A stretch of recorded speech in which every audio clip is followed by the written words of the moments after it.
direct sur Info TV dans le cadre justement de son programme Libre Expression. Le débat en télévision a désormais un nom. Tous les dimanches, 11h30, 14h, pendant 2h30 de temps. Ils sont justement politologues, ils sont hommes politiques, ils sont acteurs de la société civile, ils sont consultants, ils se donnent rendez-vous ici pour croiser le verbe. De toutes les façons, nous revenons sur les faits saillants qui ont marqué la semaine qui tend à s'achever. Et parlant justement de ces faits saillants, nous marquons un arrêt majeur ce dimanche pour essayer de comprendre réellement ce qui s'est passé hier du côté de Kousséri, du côté de l'extrême nord du Cameroun. Le ministre d'État, secrétaire général de la présidence de la République, Ferdinand Ngongo, envoyé par le chef de l'État, son Excellence Paul Biya, a simplement connu quelques moments inhabituels. Certaines populations, y compris certains élus locaux, ont voulu absolument être reçus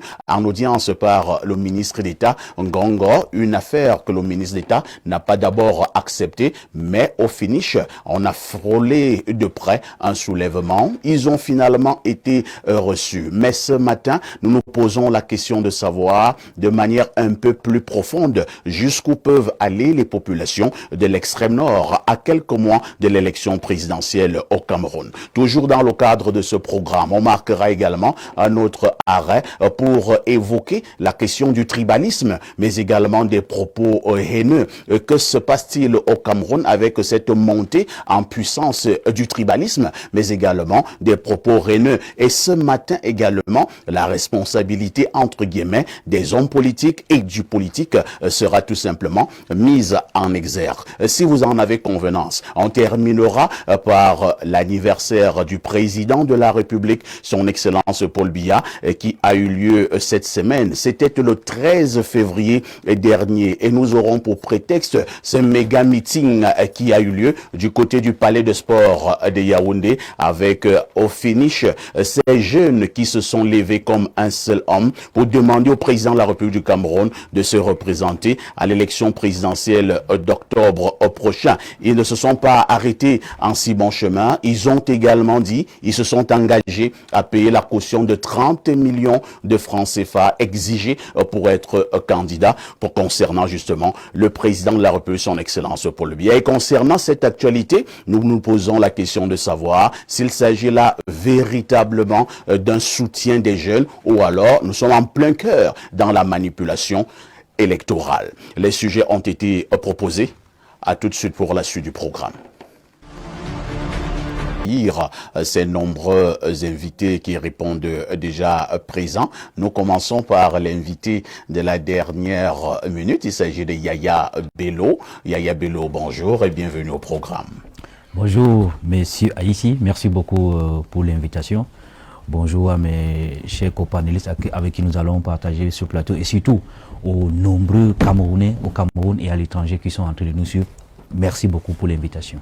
Yaya Bello est homme politique, il soutient les idéaux du PCRN, mais également ressortissant du Grand Nord. En cette qualité, il nous sera d'un apport bien précieux concernant un sujet inscrit à l'ordre du jour. Nous allons continuer à accueillir ces invités justement qui sont déjà là ce matin. On accueille le professeur Mathias Eric Owenangini qui est notre invité permanent. Professeur Owenangini, bonjour et bienvenue au programme. Bonjour monsieur Aïssi et bonjour aux téléspectateurs. Je souligne que le professeur Mathias Eric Owenangini est politologue, enseignant d'université, vice-recteur de l'université de Yaoundé 2. C'est sans doute le politologue le plus pointu et le plus pertinent ces 20 dernières années en Afrique. Merci d'être encore là, professeur. Je vous en prie. En face du professeur Owenangini, nous accueillons également un vieux de la vieille pour ce qui est du débat contradictoire au Cameroun. Il s'agit du docteur Hilaire Kamga. Bonjour docteur et bienvenue au programme. Bonjour citoyens parfaits, bonjour à tous les citoyens qui nous regardent. Je sais que c'est pas toujours évident d'être là. Nous travaillons pour l'alternance, elle va avoir lieu d'ici peu.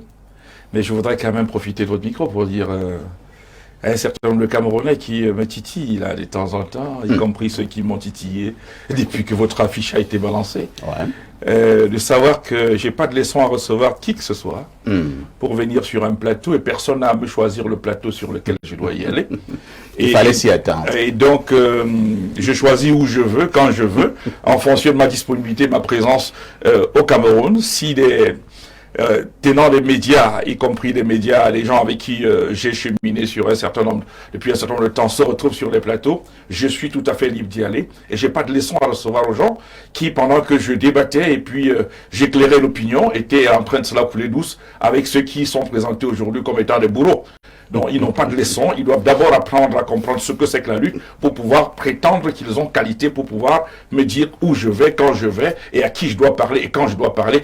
Encore moins ce que j'ai à dire. De toutes les façons, docteur Hilaire Kamga, on continuera à faire notre boulot. C'est celui d'avoir un peuple un peu plus tolérant. C'est celui de continuer à promouvoir le débat contradictoire en télévision. Docteur Hilaire Kamga n'est plus à présenter. Il est juriste, mais également de l'offre Orange. Merci d'être là, docteur. Merci beaucoup. À côté de docteur Hilaire Kamga, nous accueillons notre consultant. Il s'agit de Pierre Blériot-Niamek. Bonjour et bienvenue Pierre Blériot. Bonjour, parfait ici et merci de m'accueillir sur votre panel. J'aurais pu me contenter de répondre à votre bonjour, mais l'intervention du docteur Hilaire Kamga m'oblige à dire un petit mot. Il y a donc de part et d'autre des gens qui maîtrisent l'itinéraire de la lutte politique. Il y en a qui ne comprennent rien à rien. Vous comprenez? Moi, je connais le docteur Hilaire Kamga dans les médias, ça fait plus de 20 ans. Ainsi comment? Voilà. Je le connais étant encore très très jeune journaliste et il venait déjà dans mes émissions il il y a une vingtaine d'années. Il connaît l'itinéraire de la lutte politique. Et il fait certainement partie de ceux qui peuvent donner des leçons aux donneurs de leçons, leur dire quitter la table pour une raison ou pour une autre est un échec. Quitter la table du débat pour une raison ou pour une autre. Si ton frère t'énerve, viens le lui dire. Aussi simple que ça. Viens le lui dire en face, dis que, bon, mon frère, ce que tu fais là m'énerve. Mais si tu te retires, le débat se fera sans toi. Hein. Le débat ne va pas s'arrêter. C'est comme tu t'es retiré à une élection, l'élection a eu lieu. Aujourd'hui, les dividendes sont là. D'accord? Tu te retires du débat politique. Le débat politique va continuer. Et avec ton idée de communautarisation du débat qui va échouer. Vous voyez, on se comprend. C'est-à-dire, il y a des gens qui te diront que moi, je ne fais pas le débat communautaire. Moi, je suis au-dessus du débat communautaire. Mais je suis en disant que si le docteur Hilaire Kamga, qui n'est pas d'un mouvement particulier, il est de l'offre Orange, a été interpellé pour ne pas venir sur notre plateau, c'est bien parce qu'on croit que tout le monde est dans les replis communautaires et identitaires. Vous voyez, ne va pas là-bas pas parce que tu es de notre et il a dit non. Non, ne va pas là-bas pas parce que tu es du même mouvement que nous, pas parce que tu as la même idéologie que nous, mais ne va pas là-bas parce que tu es de la même communauté que nous. Alors cette orientation n'a pas de chance de prospérer au Cameroun, malheureusement. Merci Pierre Blériot-Niamek est encore attendu sur ce plateau. Valère Bessala qui est le guide de Jouvence, Valère Bessala, qui a confirmé sa participation certainement et qu'il nous retrouvera pour le grand débat de ce dimanche sur Info TV. A tout de suite pour la suite. Nous vous le disions en début justement de cette production. Hier, on a eu quelques mouvements du côté de l'extrême nord du Cameroun, plus précisément à Kousséri, le ministre d'État, secrétaire général de la présidence de la République, Ferdinand Gongo, envoyé par le chef de l'État de ce côté-là, a simplement connu quelques moments de malentendus. Je voudrais d'abord commencer par passer la parole au professeur Mathias Eric Owenangimi. Les informations pour l'instant en notre possession font état de ce que le ministre d'État, nous l'avons dit, envoyé par le chef de l'État, devait rencontrer le gouverneur de l'extrême nord, y compris le préfet du côté de Kousséri, ce qui a été fait. Au moment où le ministre d'État s'apprêtait à retrouver son hélicoptère pour le chemin retour, certaines populations, y compris certains élus locaux, ont dit dit que ce n'était pas possible. Eux également, ces élus locaux-là et certaines populations voulaient absolument être reçus par le ministre d'État en audience pour lui dire un certain nombre de choses, estimant qu'au niveau de Yaoundé, on n'a pas toujours la bonne information. Le ministre d'État apparemment leur a dit que ce n'était pas possible et le ton a monté. Ils sont allés un peu plus loin. Je vous passe d'abord la parole pour un regard général de ce petit mouvement hier du côté de Kousséri.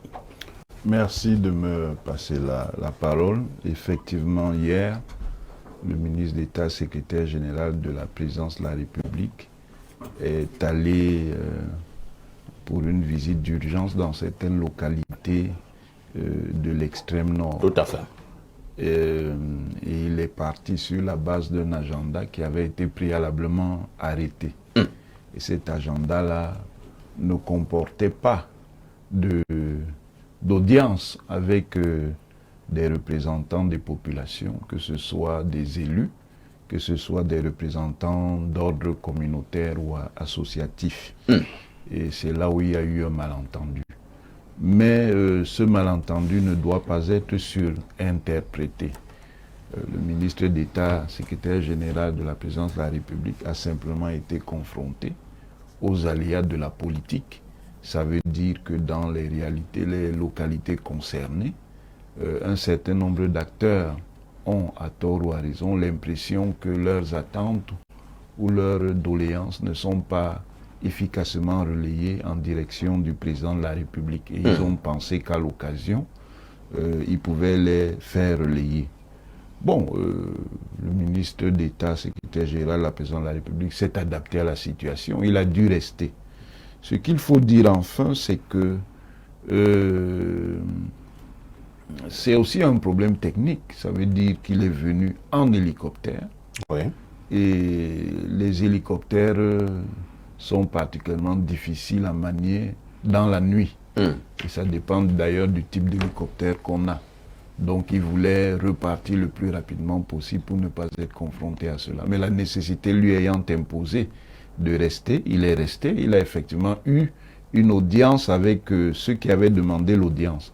Ce qui signifie que même si ces personnalités exprimaient une forme de malaise, elles voulaient surtout discuter avec l'émissaire du président de la République pour qu'ils puissent faire leur messager auprès du président de la République. Très bien. Merci, professeur, pour ce regard.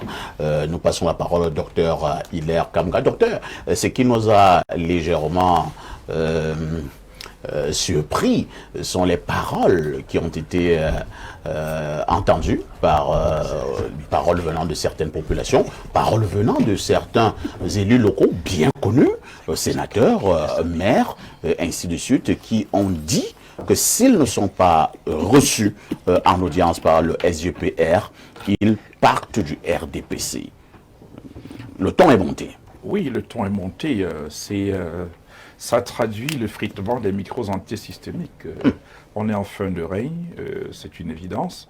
Les gens ont pris du temps pour supporter un certain nombre de choses. La gouvernance à travers les hautes instructions et à travers la délégation de pouvoir, la délégation, cette forme de gouvernance où les gens ne voient pas qui les gouverne, mais voient les notes de celui qui est supposé le gouverner. Ça a duré un certain temps. Et aujourd'hui, quand un plénipotentiaire de M. Biapol arrive en son nom dans cette région, il va de soi que ce moment-là, ils ont dit, ok, comme c'est toi qui as les clés de la porte pour le rencontrer, parce que nous, on a des problèmes, alors qu'on en parle un tout petit peu et tu prends notre message pour lui transmettre. Dans ce cas, tu as l'obligation, mais lui, peut-être le SGPR n'a pas très vite compris, ou ses services n'ont pas très bien compris l'urgence. Et ça permet que des gens, finalement, puissent avoir l'occasion d'exprimer ce qu'ils n'ont pas souvent l'occasion de dire, parce que c'est ce qu'ils pensent à la réalité. Bon, ok, faites-nous un peu de ceci, on va se taire, on va être avec vous. On a eu la nette impression, docteur, que ces personnes voulaient absolument parler. ils avaient, non seulement, en fait, ils l'ont dit, c'est pas seulement lui parler, c'est seulement lui transmettre un message à la réalité. Ils ont les réalités qu'ils vivent là, et chaque fois, apparemment, ils font porter un message sur Yaoundé à M. Biya. Ça n'arrive pas à bon port. Et je sais pas si ça n'arrive pas, de toutes les façons, ils n'ont pas un retour en termes de réalisation, et on n'adresse pas les questions qu'ils posent sur la table. Quand vous le faites pendant 5 ans, 10 ans, 15 ans, à un moment donné, on se dit, c'est pas la question est, si tu es celui qui gère aujourd'hui en son nom, viens, on t'en parle, hein, et que tu le dises de manière claire. À la réalité, ce qu'ils ont dit devant les médias, ce qu'ils ont dit de manière spectaculaire, c'est, entre autres choses, je pense qu'ils devraient dire à M. Ngongo aussi, lors de cette réunion, j'espère qu'ils le lui ont dit, que, ben voilà, ou vous réalisez ce que vous dites chaque jour, ou alors, nous, on n'est plus avec vous. Parce que, à la réalité, on comprend qu'on est dans une logique, qu'on a toujours été dans une logique de chantage. Vous faites ceci, nous on est avec vous, vous ne faites pas ceci, ainsi de suite. Et ça a été très très clair. Dans les discours que j'ai pu lire, j'ai pu en fait écouter. Il y en a qui lui ont posé la question, non, tu es même qui en fait, hein, toi-même là. Et bon, donc du coup, il n'y a que les langues se délient pour dire, nous on a voté un président qui s'appelle M. Biya, on a besoin de le voir, et si tu viens entendre son émissaire, prends au moins la peine de nous écouter et d'écouter quand nous on demande à te rencontrer, parce que nous on a des choses à lui transmettre, et on ne va plus travailler par la même voie, puisqu'aujourd'hui on a la chance de t'avoir devant nous, parce que nos plénipotentiaires qui sont ici, nous ne sommes pas sûrs que les mêmes messages viennent, parce que les cavaliers sont là tout le temps et qu'on sort, les mêmes messages sont transmis, mais attends, peut-être que le cavalier vient leur dire que ben voilà, c'est peut-être la présidence que ça bloque. Maintenant qu'on a la présidence devant nous, mais attends, bien vouloir nous recevoir, et puis, si c'est pas le cas, on comprend que vous n'avez pas de considération pour nous, et puis, basta, on place la porte.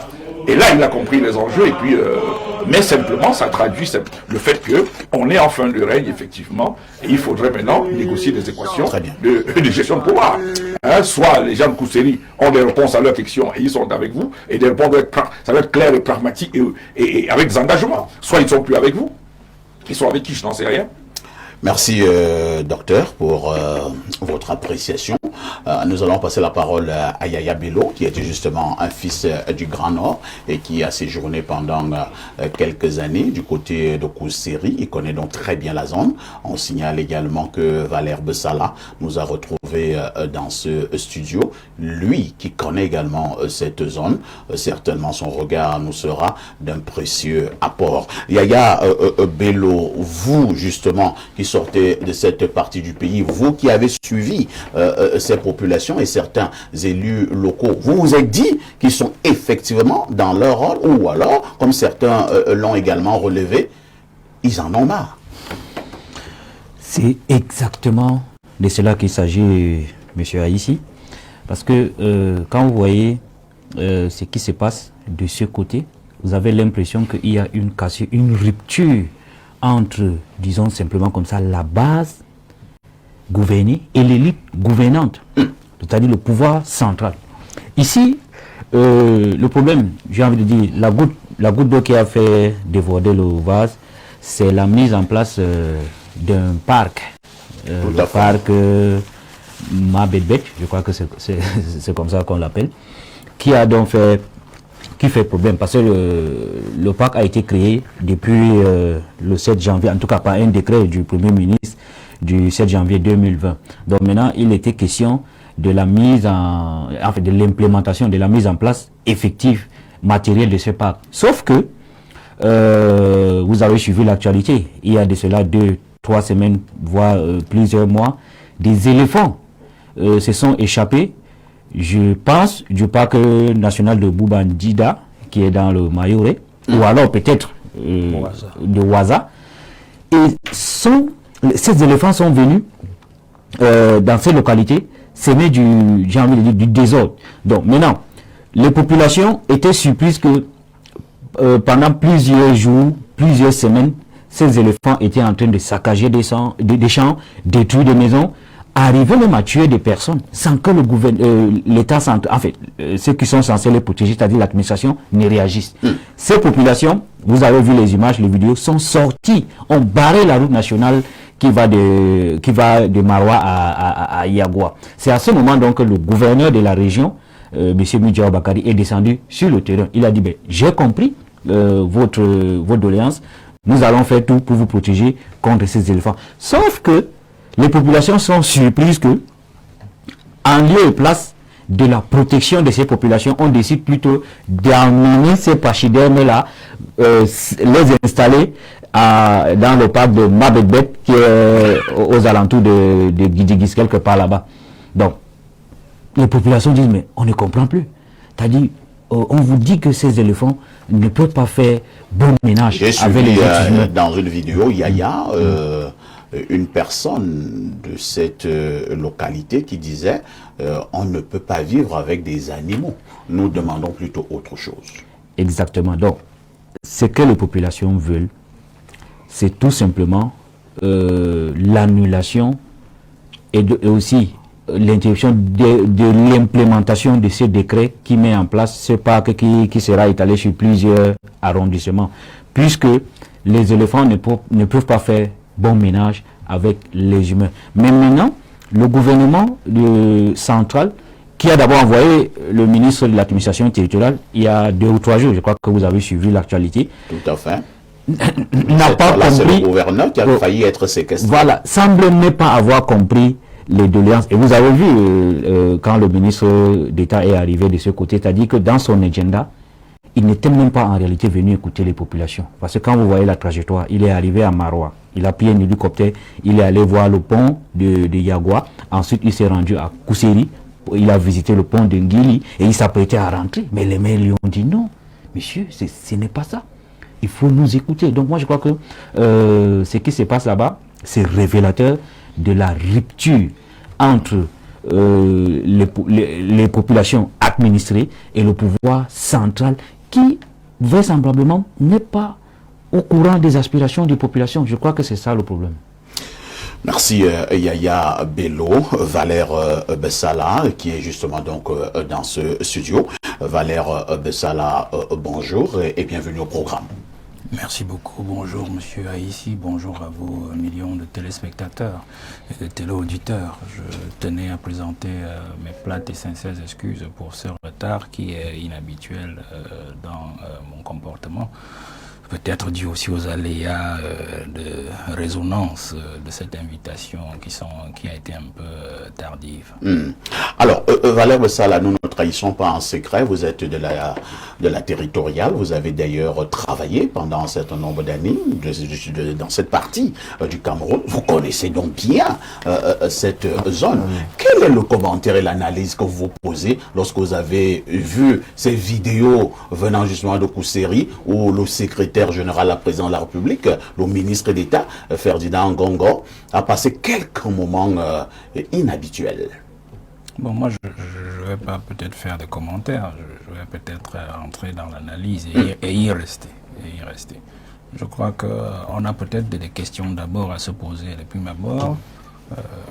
Pourquoi est-ce qu'on a renoncé? Pourquoi le président a renoncé à envoyer son premier ministre? Parce qu'au départ, c'était le premier ministre qui était prévu pour la descente. Ça, il faut bien le préciser. Au-delà de ce que les gens veulent dire, c'est le Premier ministre qui était la première option du président. Pourquoi avoir modifié? Garder le Premier ministre à Yaoundé et changer à envoyer plutôt le secrétaire général de la présidence de la République. Ça, c'est la première question qu'il faut d'abord se poser.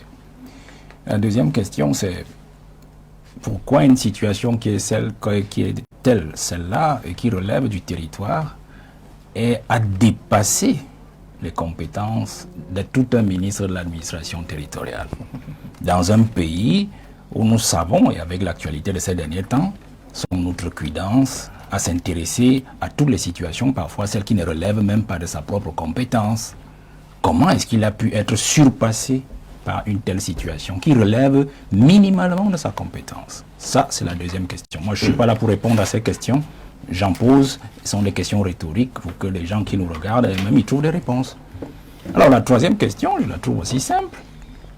Quel est le ressort qui a été brisé dans la logique de travail technique des autorités administratives, de préparation de la descente d'une autorité centrale? Parce que dans la descente d'une autorité centrale en territoriale est soumise à plein de préalables. Le premier préalable, c'est la consultation des populations qui sont concernées par la visite. C'est-à-dire que l'autorité administrative de base, c'est-à-dire la plus profonde dans la base, c'est-à-dire le sous-préfet. Si c'est dans un arrondissement que la population arrive, le sous-préfet il écoute, il appelle les leaders, parfois des personnes dans la population qui ont pignon sur rue. Il les écoute, il recense, il cherche à connaître en fait le fond de leur pensée, parce qu'en fait on ne vous dira pas toujours le fond de la pensée. Il faut toujours causer avec la population pour savoir exactement ce qu'elle veut, ce qu'elle pense et ce qu'elle est susceptible de dire à l'autorité ou de demander à l'autorité qui arrive. Le préfet peut faire le même exercice si cela concerne par exemple plus d'un arrondissement. Vous comprenez? Si on est par exemple dans le Mayokani, on a, je crois que ce parc-là doit prendre au moins 2 ou 3 arrondissements, un peu plus. Donc que ce soit Guidigis, que ce soit une partie de Kaélé, un peu plus peut-être vers Taïbon, peut-être vers Taïbon derrière là-bas, vers un pays profond tout pourri, vous voyez. Donc ces autorités font ce travail de base et recensent donc les questions possibles, probables, qui pourraient être posées à l'autorité et on les lui route avant même qu'elle ne quitte Yaoundé. C'est-à-dire qu'elle vient déjà en sachant que voilà les questions qu'on va poser et à partir de là, les conseillers techniques, comme c'est le secrétaire général de la présidence, travaillent déjà à trouver des réponses qui peuvent être validées par le président de la République. Parce qu'avant de partir, on doit lui dire voici ce que les populations ont demandé aux autorités administratives et voilà les questions qui nous seront probablement posées. Monsieur le Président, est-ce que nous pouvons leur accorder ceci, faire telle déclaration, telle ceci? Alors il peut valider, le Président, puisqu'il s'agit d'un secrétaire général de la présidence. S'il s'agissait du Premier ministre, on arrivait au secrétaire général des services du Premier ministre qui soumettait au Premier ministre qui validait, après avis peut-être du Président, si ce sont des questions qui ne relèvent pas totalement de son pouvoir entier. Vous voyez, c'est comme ça le travail.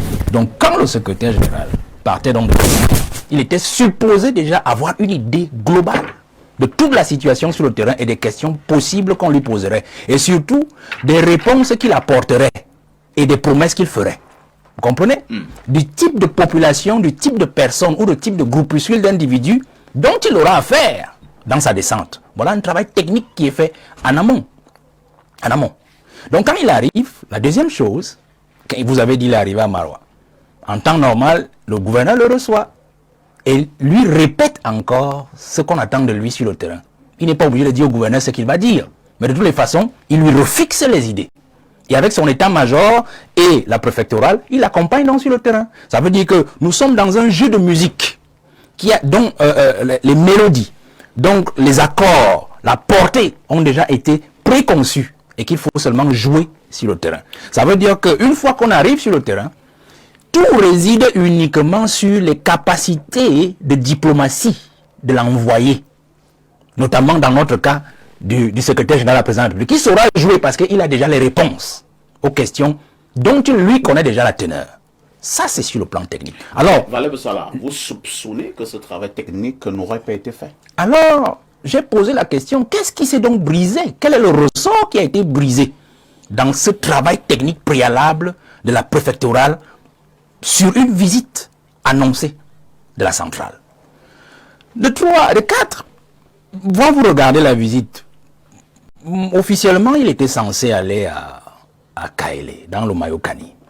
C'est ça, c'est là-bas le problème. Bon, moi, je me suis posé des questions. Comment il fait pour se retrouver à Kousséri? Est-ce qu'il y avait un problème à Kousséri?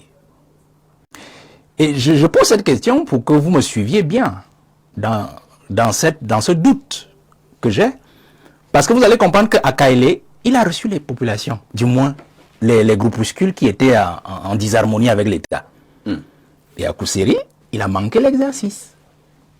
Ça veut dire qu'en fait, à Kousséri, il y avait une certaine programmation. À Kaélé, il y avait une certaine programmation. Mais à Kousséri, il n'y en avait pas. Ça veut dire qu'on a une improvisation qui a été faite sur Kousséri. Parce que quand vous parlez du pont Nguéli, le pont Nguéli n'a pas de problème, à mon avis, jusqu'à aujourd'hui, puisque le pont Nguéli a été conçu par le Tchad et le Cameroun, et beaucoup plus par le Tchad, parce que le Tchad en avait besoin. Vous comprenez?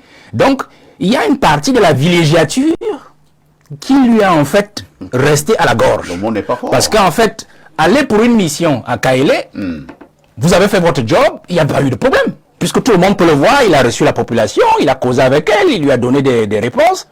Et vous êtes allé en villégiature. Et vous vous retrouvez donc coincé. Dans les problèmes des populations, justement, qui, soit, peut-être avaient lui dit que vous venez, on a dû les mobiliser. Mais se sont dit, nous profitons de la situation pour poser nos problèmes. Au lieu donc de rentrer dans le même exercice que Kaélé, c'est-à-dire les recevoir, les écouter, alors il a voulu se faufiler. Parce que quand vous voyez les réactions de ces populations, aller prendre en otage un hélicoptère, Vous comprenez qu'il a voulu se faufiner. Et il a voulu utiliser la force pour partir. Parce que les populations du Septentrion, et là j'en ai le 5e élément, le dernier, les populations du Septentrion sont des populations très pacifiques. Vous savez, très pacifiques. Elles ont été adoucies davantage par la main dure du président Ahidjo. Et je parle particulièrement des populations de l'extrême nord. Parce qu'Ahidjo n'a pas managé les 3 départements parce que c'était des De Kousséri. D'abord, Qui, sachant ce qu'elle fait souvent, ne voulait pas que le SGPR entre en contact avec les populations. Parce qu'il ne fait pas son agenda quand il arrive, lui. Il ne décide pas de tout lui-même. Mais il suffit qu'on lui dise que bon, voilà, c'est bon, on peut partir. Ben, c'est un homme d'État. Il va se comporter comme tel. Alors que les gens voulaient jouer leur propre jeu pour qu'ils ne rentrent pas en contact avec les populations. Le deuxième piège possible, Valère a indiqué les ministres qui sont de Kousséri, mais il a oublié un autre ministre qui est de Kousséri. Le ministre des Finances est aussi de Kousséri. le ministre des Finances. Le ministre des Finances est de Kousséri. Son épouse. Oui. Disons que son épouse. Je dis que le ministre des Finances est de Kousséri. Allez aux finances actuellement, vous saurez s'il est de Kousséri ou s'il n'est pas de Kousséri. Vous voulez faire quel rapprochement? Ben attendez, nous n'ignorons pas les combats qui sont au sommet de l'État. Si Parfait Aïssi, on dit que Parfait Aïssi est Boulou, qui va dire qu'il n'est pas Boulou? Vous êtes aussi Boulou. Et si vous voulez piéger Valère Bessa lâcher les Boulous, vous saurez comment le piéger. On se comprend. Vous saurez comment le piéger. Blériot, qu'est-ce que vous voulez dire? Mais j'ai dit ce que je veux dire. Je veux dire que les populations ont cru voir la personne qui devait venir avec la solution au problème, alors que ce n'était pas sa mission. On a donc retourné cela. Fort heureusement, je crois qu'il a su se rattraper.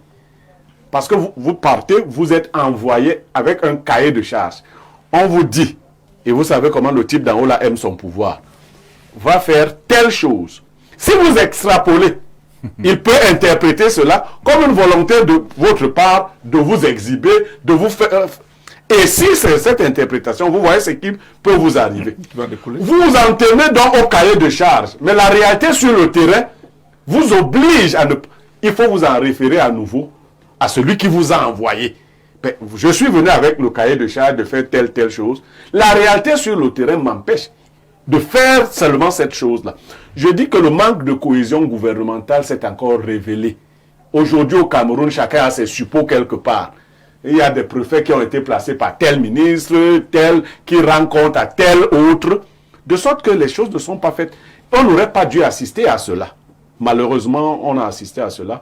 Maintenant, il y a autre chose à retenir. Moi, je crois que la chose la plus importante à retenir, c'est que les populations ont quelque chose à dire. Cette chose qui est à dire, qui n'est pas que l'apanage de l'extrême nord, hein, parce que là, la vidéo dont vous parlez, je réponds tout de suite à celui-là, que toutes les zones, surtout dans le Grand Sud, vivent la même résilience. C'est-à-dire qu'avec une élite qui est ensauvagée, qui a tout pris et a privé les populations même du menu frétin. Toutes les populations sont dans la même situation. Eux, ils ont même la chance qu'ils peuvent faire la pression. Un SGPR arrive là-bas. Vous croyez que dans le Grand Sud, vous pouvez voir un SGPR arriver dans le Grand Sud pour faire quoi là-bas? Parce que la pression de là-bas, vous allez voter Biya, ou ce sera toujours Biya, que vous le votiez ou pas. Donc là-bas, dans le Grand Sud, tout le monde peut même mourir. Votre voix ne sortira jamais. On s'est assuré de rendre à fond toutes les populations. Donc, le message est passé. Mais est-ce que l'État du Cameroun a les moyens de répondre aux sollicitations? Il s'est privé des moyens par la trop grande corruption. Les gens ont volé l'argent de tous les projets. À l'occasion, même si le président le voulait. Nous sommes à 8 mois du mois d'octobre. Il ne pourrait pas réaliser ces choses qui devraient lui donner la plus-value électorale qu'il recherche. Il va falloir manigancer, faire des promesses à l'emporte-pièce ou à la va-vite, mentir pour dire que votez-moi. Comme vous êtes ma fille chérie et tout ça, la fille, il dit la fille aînée. La fille aînée. Du renouveau. Bon, la fille aînée, on ne sait pas qui est le garçon aîné. Bon, comme vous êtes ma fille aînée, je ferai. Le président ne fera pas parce qu'il n'y a plus de ressources pour faire. Très bien. Vous prendrez le RDPC si vous voulez continuer à être, ou vous prendrez toute autre chose. Voilà la réalité. Donc ces populations sont abandonnées à elles-mêmes. Quelqu'un a signalé le ministre de l'économie. Vous savez, les enfants qui ont été élevés en ville ne se sentent pas souvent concernés par les affaires du village. Hein? On a des gens qui estiment qu'ils sont ministres parce qu'ils sont compétents, parce qu'ils étaient très intelligents à l'école. Alors que l'idée de Paul Biya, c'est de nommer des relais dans les différentes régions qui vont faire pour les régions ce que lui aurait. Bon, si vous avez donc l'enfant de votre ami qui sait qu'il est l'un des banquiers les plus intelligents et qu'il est ministre de l'économie parce qu'il est intelligent, qu'est-ce qu'il doit aux gens de l'extrême nord? Il estime qu'il ne leur doit rien et l'extrême nord reste donc dans cette situation. Merci Pierre Blériot, professeur Owanangini. Tout est finalement politique. Et surtout lorsqu'il arrive que nous sommes à 8 mois d'une élection présidentielle. Est-ce qu'il y a une lecture politique qui peut également être faite? Première préoccupation. Deuxième préoccupation, est-ce que c'est de nature à être serein lorsqu'on s'appelle Paul Biya et que probablement on peut être candidat pour une élection dans 8 mois? Oui, les événements de l'extrême nord donne lieu nécessairement à des interprétations politiques, ce que vous appelez une lecture politique. Il y a d'abord évidemment, et ça a été le cas dans les différentes interventions, une lecture politico. Qu'il ait été nécessairement piégé, et même s'il avait été piégé, ça n'a pas une grande incidence en réalité. Lui, dans l'affaire, il est essentiellement un messager. Il vient pour le compte de sa hiérarchie qu'il a envoyé sur le terrain pour s'enquérir d'une situation. Est-ce qu'un messager ne peut pas écouter donc justement les populations? Non, mais le problème c'est qu'il faut d'abord savoir... Tout est parti de là. Non, il faut savoir... Et voilà pourquoi cette population et certains représentants locaux parlaient de condescendance, non, pas parlaient de mépris. Non. Est-ce qu'il est d'abord venu pour les rencontrer? Mais les rencontrer, ça ne devait pas arriver quelque chose. Non, il est venu pour quelque chose. Il y a des canaux, monsieur. Il est venu pour exercer une mission. Maintenant, sur le terrain, il peut donc rencontrer des éléments nouveaux. Une fois qu'il est sur le terrain, il faut qu'il se réfère à l'autorité pour dire « je suis arrivé ». Est-ce que ça ne retrouve donc pas ce que Valère disait tout à l'heure? Sur le plan technique, cette affaire n'a pas été minutieusement arrangée. Ce n'est pas un problème de minutieusement arrangé. La politique a des aléas. C'est dans la nature de la politique d'avoir toujours des éléments imprévus. Maintenant, le sens politique, c'est de savoir s'adapter aux aléas. Ça veut dire, vous arrivez, vous avez une orientation, vous avez une programmation et vous rencontrez des choses que vous n'aviez pas prévu. Finalement, est-ce que le ministre d'État a finalement fléchi? Non, il n'a pas fléchi. Il n'a pas fléchi. Il n'a pas cédé. Cédé à quoi? Est-ce qu'il pouvait partir sans rencontrer ses populations? Il ne pouvait pas, compte tenu de la situation. Ça veut dire qu'il a été contraint par les éléments nouveaux qu'il a trouvés, qui ont demandé qu'il s'adapte. Et il s'est adapté. C'est aussi ça dans la politique. Très bien. C'est aussi ça la politique. De cette élite par rapport aux populations. C'est une réalité qui était décrite pour le Sud, mais qui était valable aussi pour la plupart des régions du Cameroun à la réalité. Ça peut durer un certain temps. C'est pour ça que j'ai été très flatté par l'analyse faite par le professeur Owanangini tout de suite. Le seul biais, c'est que je pourrais dire que ça tiendrait totalement debout de mon point de vue, si on parlait encore de M. Biya il y a 20 ans, au pouvoir, il y a 20 ans. Parce que la réalité que j'ai du pouvoir de Yaoundé aujourd'hui est que c'est à partir de l'instant où il a renouvelé, comme c'est en 2019, sa délégation de signature, on le sait très bien, et qu'il n'y a plus malheureusement de véritable acte de gouvernance qui soit pris sans que ce soit sous hautes instructions, là où on attendait M. Biya parle lui-même en direct, ça veut dire, sauf pour moi et pour un certain nombre d'autres Camerounais, on sait aujourd'hui que la gouvernance directe du Cameroun est tenue par M. Biya, par M. Ngongo. Ah bon? Oui, bien sûr. Puisque ça peut être excessif. Ça peut être excessif, mais c'est la réalité qui nous rattrape aujourd'hui. C'est ça qui est en train de nous rattraper. Tous sont des fables. Oui, tout se joue aujourd'hui à travers les hautes instructions qu'il va utiliser lui-même pour prendre des décisions. Quand ce n'est pas les hautes instructions, il use du décret 2019 sur sa délégation de signature qui est permanente. Donc, pour une réalité comme ça, je suis d'accord qu'il soit allé pour une mission, et je crois ça a été ce qui a été dit, la mission qui était à Kaélé, quelque chose comme ça. Et puis il s'est retrouvé à coup de série. Bon, est-ce que j'ai de la peine à croire même qu'il fallait qu'il appelle monsieur, qu'il attende d'appeler monsieur Biya pour savoir s'il devait rencontrer des gens. Parce que monsieur Biya manifestement n'est plus celui qui gouverne. Il gouverne de temps en temps, on lui rappelle les dossiers. C'est ça qui est la vérité. Donc du coup... Comment ça, monsieur Biya ne gouverne Non, plus? en fait, il est là, c'est le président de la République. Oui. On l'a élu, on va élire un autre en 2000, ou peut-être lui-même toujours, je ne sais pas très bien. En fait, il y a quelqu'un qui sera déclaré élu en 2020, hein, parce que lui-même, il a été déclaré élu en 2018, donc il y a un débat sur l'expression. Donc maintenant qu'il a été déclaré élu, de M. Ngongo en tant qu'émissaire du président oui, de la bon, République, là c'est la position du... de s'adapter à la situation. Ta position, Mathias, Voilà. ta position est comprise. Parce qu'il faut connaître les Non, mécanismes de fonctionnement de l'État. Oui, Mathias, ta Voilà. position est comprise, mais en l'espèce, elle n'est pas la mienne. Donc la mienne, c'est que il Oui, n'avait parce pas... que vous êtes dans la fable. Oui, peut-être, oui. D'un président Les qui ne téléspectateurs vont pourrait juger. plus Ce que je gouverner. suis en train de dire, que cette position-là, sur cet aspect, je ne suis pas d'accord avec toi. Tu es libre d'avoir ça, mais moi, je pense C'est simplement... la fable. C'est simplement que... Ne va plus continuer à être du bétail électoral. Ou Pour alors le le réitérer. réservoir, oui. Ou alors le réservoir électoral qui vous permet de prendre des énergies, prendre le pouvoir et puis tourner le dos, attendre 7 ans, toute une éternité, parce que 7 ans, comme je l'ai dit tout à l'heure, c'est 2 mandats ailleurs. Dans des grands pays, même des grandes démocraties, le Nigeria qui est ici là à côté, on gère 300 millions. On a besoin d'un mandat de 4 ans. Et on voit le bilan. Là, on fait 7 ans. On ne vous voit pas. Donc, le Grand Nord va cesser. Et le Grand Nord va voter. S'il a même été toujours bétail électoral, il va voter cesser qui? de le faire. Cette fois-ci, Merci. c'est du donnant-donnant ou alors du gagnant-gagnant. Le message est fort. Hein? On passe la parole à Valère Sala. C'est vrai qu'on peut rigoler, on peut sourire, mais est-ce qu'il ne faut pas dire qu'il faut de plus en plus prendre conscience que les populations d'un bon nombre de secteurs au Cameroun souffrent et qu'il va falloir véritablement tenir le langage de la vérité? Je ne crois pas qu'il peut y avoir un langage de vérité au Cameroun de manière générale, tant que ce régime règne sur le pays dans cette configuration. Et pour la région, les régions dont nous parlons, Oui.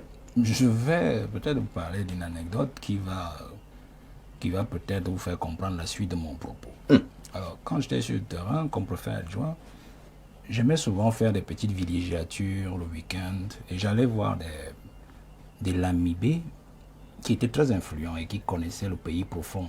Et mon critère de sélection de ces lamibés, c'est justement parce qu'ils avaient traversé les deux époques. C'est-à-dire l'époque du président Idjo et parfois d'autres avant les indépendances et l'époque de Biya. Alors, j'aimais beaucoup Olamido de Yaguaevele parce que c'était un administrateur civil et derrière la promotion du ministre des Finances. Je vais taire son nom parce que l'anecdote ne correspond pas beaucoup.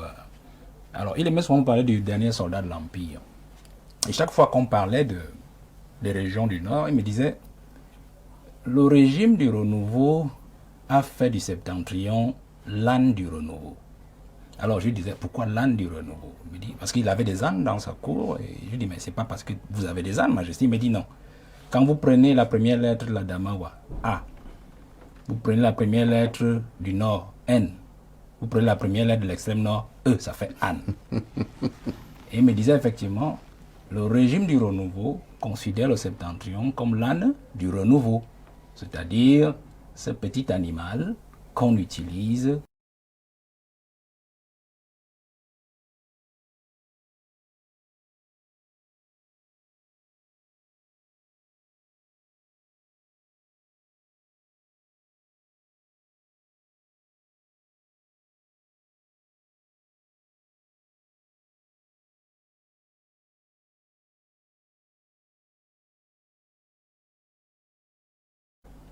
Mais moi, je vais accentuer davantage mon argumentaire sur les relais. La notion de relais est une imposture. C'est voir le président au quotidien, qui est le secrétaire de la présidence de la République, qui quitte Yaoundé pour aller régler un problème de parc, un problème de soulèvement de population à l'extrême nord, alors qu'on a un premier ministre, alors qu'on a un ministre de l'administration territoriale, alors qu'on a un ministre de la décentralisation, on a un président de région. Je reste sur le président de région. Parce que quand vous dites président de région, il dirige vraiment la région sur tous les aspects. c'est-à-dire notamment l'aspect agro-pastoral, l'aspect économique, l'aspect tout ce que vous pouvez imaginer. Donc nous avons ce problème de grippe du pouvoir jacobin de Yaoundé. Mais je ne voudrais pas que l'on pense que ce qui se passe aujourd'hui, peut-être avec le RGPR est anodin, parce que quelqu'un a parlé de pièges, il faut faire très attention. Mais je suis d'accord, c'est un piège qui lui a été tendu. Et vous appuyez beaucoup plus sur quoi? Je le dis tout simplement. J'ai parlé, j'ai dit comment les réunions... Qui a intérêt à piéger tout un SGPS? Vous avez posé une question sur les relais et vous allez comprendre que vous avez bien fait de la poser. Je vais l'ajouter pour l'expliquer ici. Quand une autorité part de Yaoundé pour la région, les élites locales se réunissent aussi pour préparer la même réunion. C'est-à-dire que le RGPR part de Yaoundé pour chez nous.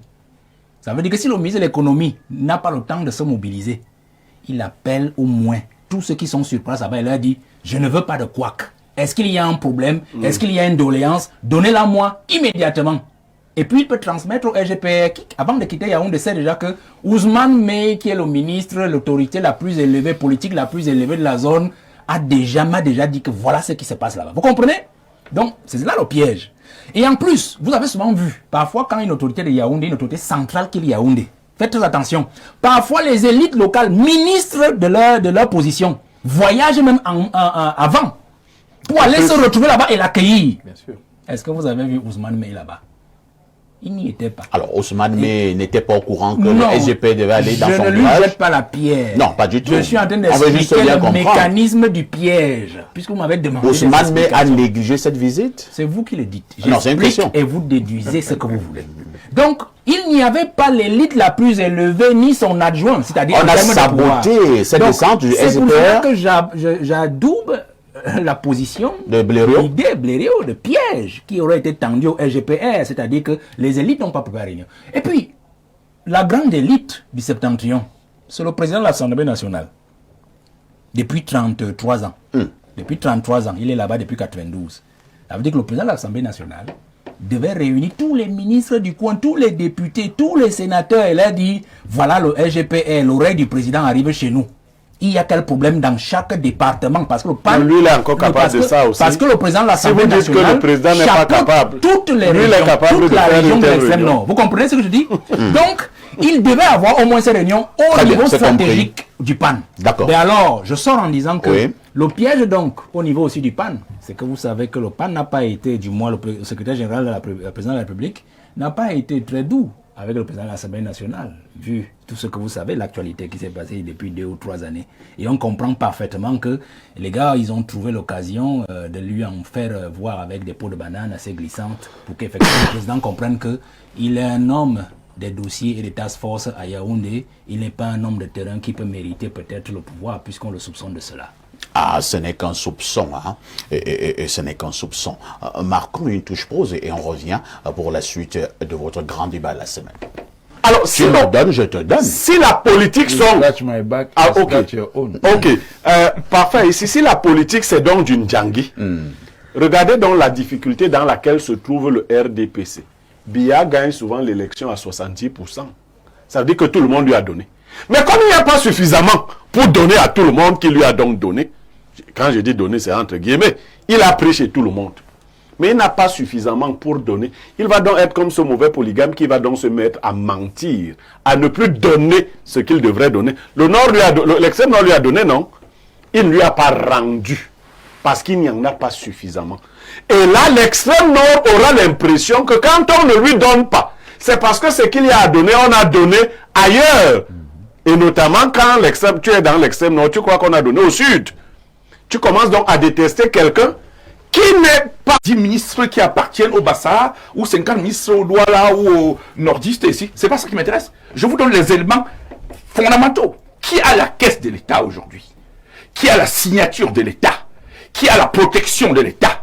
Qui a la représentation auprès des structures qui comptent, c'est-à-dire en France et aux États-Unis, c'est-à-dire ceux qui peuvent impacter, qui est ambassadeur. C'est-à-dire que ça, c'est le cœur de l'État. Qui peut protéger le pouvoir de l'État aujourd'hui, c'est-à-dire le Conseil constitutionnel. C'est des éléments fondamentaux. Quand vous avez ce genre de regard, ça peut amener d'autres à considérer qu'il y a un groupe ethnique qui tient le pouvoir, veut le protéger, le garder par tous les moyens. Monsieur Biya-Paul aurait fait quelque chose de plus essentiel en restant dans ce qu'il y avait peut-être il y a 15-20 ans.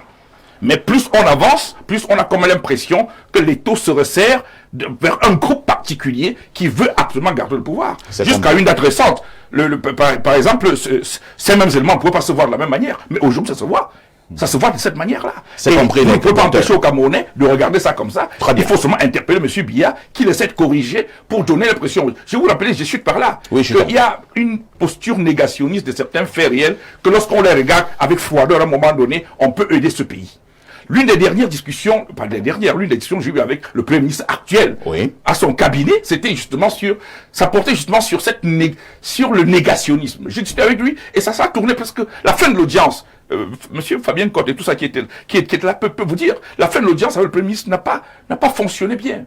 Parce que moi, je rappelais que, on était en 2019, c'était l'une des audiences qui se passait un peu mal avec lui. Mais je lui dis la vérité, qu'aujourd'hui, il y a un tribalisme qui monte, il faut que vous adressiez cette question d'une manière ou d'une autre. Il faut adresser. Et puis, lui m'a dit, et vous pensez qu'il y a un tribalisme ici au Cameroun, maintenant là, c'est dans ce bureau que vous avez me parler, comme ça là, vraiment, je te croyais. C'était ça la posture de mon Premier ministre, qui est un ami que je répète, je ne l'ai pas connu quand j'étais Premier ministre. Et cela n'a pas tourné, mais heureusement que le pouvoir, ils ont finalement compris, et en 2019, on a sorti cette loi que personne n'est en train d'appliquer. C'est un an avant cette loi, sur le tribalisme qu'on a eu. Donc il faut qu'à un moment donné, qu'en lieu et place des postures négationnistes, qu'on sache regarder la vérité en face et on adresse la question de fond pour que la société puisse avancer. Merci, docteur Hilaire Kamanga, pour cette prise de parole. Valère Bessala, je vais résumer, je prends le risque de résumer les propos du docteur Hilaire Kamanga. Il parle très bien. Prenons le ministère des Finances. Aussi. On a cité Laurent Esso, on a cité Amadou Ali. Allons aux finances. Encore aux finances. Voilà. On peut aller ailleurs. Rester aux finances. Mais aux finances, il y a eu à la mine. Je vais vous répondre quand à la mine, mais. Et lui, vous savez d'où il vient? Oh bah non, il a parti la bêtise. Et après donc ça. Non, je veux Et avant lui, avec qui? Depuis 82. Bon, moi je vois pas la chose. Ça commence un peu à bugger, vous voyez un peu. Donc je ne voudrais pas. Il vous a cité des cas. Il y a des statistiques. Les ambassadeurs, dès que vous regardez, vous mettez le curseur, vous retrouvez une aire. Même dans la préfectorale. Vous mettez les procès de souveraineté, vous mettez le curseur. Quand on prend même quelqu'un d'une autre aire géographique, on met dans un poste de souveraineté, c'est qu'il a une affinité particulière avec le chef. Soit avec le chef directement, soit avec l'un des parents ou des relais que j'ai cités, de toutes les façons qu'on le tient quelque part. Aussi simple que ça. Pour moi, n'est pas là le débat. Moi, le débat, c'est pourquoi est-ce que le Cameroun est devenu un pays tribalisé. Je parlais tout à l'heure des causes. Tribalisé. Tout à fait. Le président Aïdjo avait un fonctionnement simple. Je l'ai expliqué en partie dans mon propos précédent. Mais Aïdjo, lui, il avait un souci. Il était contesté par ses propres frères. C'est-à-dire que ses propres frères pensaient qu'il n'était pas le meilleur d'entre eux que le blanc aurait eu à choisir. C'est pour ça que Baba Touré était très violent avec ses frères, notamment les Lamibé qui contestaient même son sample. Vous voyez? Et lui, il utilisait donc l'éclatement ou la distribution équitable du pouvoir pour justement choquer ses frères et mieux les contrôler. Onanaona était ministre des Finances de Aïdjo. Tout à fait. Onanaona. Il y en a d'autres. Vous comprenez? Et ses frères ne pouvaient pas revendiquer cette affaire-là parce qu'ils sentaient que Aïdjo travaille avec d'autres pour mieux asseoir son pouvoir et les contrôler. Donc faisons attention. Quand il prenait par exemple pour la province du Nord, avec le gouverneur, l'inspecteur général Ousmane Mey qui a passé presque tout le temps à Pérol. Vous savez, là où il a pris le type, il était justement dans Kousseri, dont nous parlons, le Logo-Nechari, il sortait du Logo-Nechari. Donc un extrême du septentrion qui venait en fait tenir toute la grande région, toute la grande province du Septentrion. C'était pour contrôler ses beaux frères. Donc lui, il a utilisé justement l'éclatement, il a chassé le tribalisme du moins institutionnel, loin des confins du pouvoir, pour mieux asseoir son pouvoir et s'assurer effectivement qu'il sera toujours en sécurité face à ses frères justement qui contestent son sample. Mais cela ne dit pas que pendant qu'Aïdjo était là, il n'y avait pas un tribalisme rampant. Parce que le tribalisme rampant ne naît pas d'aujourd'hui. Tout à fait. Le tribalisme rampant, pas même d'avant les indépendances. C'est-à-dire qui a été imposé par le colon. Tout à fait. Scinder, couper certaines provinces des autres. Parce qu'en fait, le Bamileke, pour arriver à Yaoundé, avait besoin d'un passe, vous appelez ça comment? C'est un laissez-passer. Parce qu'en fait, c'était reconnu comme un pays de rebelles. Tout à fait. Donc pour traverser Bebdala, ce pont-là même n'existait même pas encore. Le pont-là, on passait à la nage ou bien par des pirogues, Par le bac. par des bacs. Ah ouais. Pour traverser cet endroit-là, la Sanaga, il fallait avoir justement un laissez-passer. Voilà les causes, les premiers fondements du tribalisme, c'est-à-dire que les populations des autres régions regardaient déjà à partir du laissez-passer les gens de l'Ouest comme des gens dangereux. Parce que le blanc leur dit, c'est des rebelles, ils contestent le pouvoir. Et vous, vous êtes à Yaoundé, c'est le siège de l'institution, vous avez tout. Vous êtes à Douala, c'est le siège de... Vous avez tout. Il faut craindre ces gens. Pour partir, traverser le pont du Mungo, le Bamileke avait besoin de laisser passer. Ça, c'est ce qu'il faut dire aux Camerounais. Les fondements donc, du tribalisme partent de là, c'est-à-dire la crainte de certaines tribus envers les autres. Tout à fait. La crainte du Camerounais envers un autre, à l'égard des autres. Cela a donc rampé jusqu'en 82. Et bien lui, il a transformé l'affaire, c'est-à-dire en se disant, je suis du centre-sud-est, puisqu'il y avait encore une seule province. Comment faire pour me maintenir? Il a inversé la logique politique d'Ahidjo. C'est-à-dire que, pour empêcher ses frères d'accéder au pouvoir, il leur a tout donné. Et il a plutôt fait des autres, des aigris, qui vont toujours prier au quotidien pour que lui, il tienne le pouvoir afin de les délivrer de la mainmise de ses propres frères au pouvoir. La logique aujourd'hui, quand vous vous plaignez, vous dites que les boules ont tout, les boules ont tout, les boules ont tout. Nous voulons le chassement, nous voulons chasser les boules du pouvoir, nous voulons chasser. Bien, être tranquille. Parce qu'en fait, quand vous dites les boules ont tout, nous voulons chasser les boules du pouvoir, lui, il sait que ses frères boules sont en insécurité et savent qu'ils n'auront de pouvoir que tant que lui sera au pouvoir. Et donc, ils vont jouer des coudes pour le maintenir. Voilà la logique simple du président Paul Biya. Donc, il a institutionnalisé le tribalisme, ce que l'aîné docteur Kamga appelle le tribalisme d'État. Pour que ses frères soient toujours insécurisés par les revendications des autres tribus lésées. Et que justement ses frères travaillent au quotidien pour le maintenir au pouvoir. Aussi simple que ça. On n'a pas besoin d'expliquer de midi à 14h. Les propos haineux donc ne sont rien d'autre que la conséquence de l'exacerbation du tribalisme qui en fait a encore un autre petit enfant qu'il a accouché, c'est-à-dire la malgouvernance. Puisqu'ils doivent maintenir l'hégémon suprême au pouvoir, ils sont obligés de piquer dans la caisse pour lui faire plaisir. Et quand on pique dans la caisse, on ne justifie pas ça parce que ça n'a pas été prévu. Conséquence, c'est que la corruption devient donc aussi institutionnalisée, une corruption d'État. Comme le tribalisme est devenu un tribalisme d'État. Nous avons donc une république de la malgouvernance. Nous avons une république des abjections sociales et sociétales qui justement ont pignon sur rue et qui justement commande ce que nous vivons aujourd'hui. Le Cameroun est donc un État, n'est pas un État tribaliste, mais un État tribalisé. Je vais donner en amont des explications. Merci Valère Bessala. Yaya Bello, sans tribalisme, je vais vous passer la parole. Yaya Bello, lorsque vous viviez au Cameroun, avez-vous l'impression que le tribalisme a véritablement élu domicile et maintenant les propos haineux sont de plus en plus la chose la mieux partagée? On va aller un peu plus loin. Y a-t-il des conséquences? Et faut-il craindre pour l'avenir? Alors, je crois que mes prédécesseurs ont bien fait le cadrage en termes de définition de ce qu'on pourrait entendre par tribalisme, discours haineux. Je crois que tout part d'abord de, comme disait M. Valère Bessala, depuis la colonisation. Nous avons constaté que même dans d'autres pays, les colons ont utilisé le tribalisme pour asseoir leur domination. Et aujourd'hui, nous vivons encore des conséquences de cela. Quand vous voyez par exemple au Rwanda, en fait, dans la région des Grands Lacs, ce qui se passe. C'est-à-dire que on vous parle des Hutus contre les Tutsis, il y a les Hutus.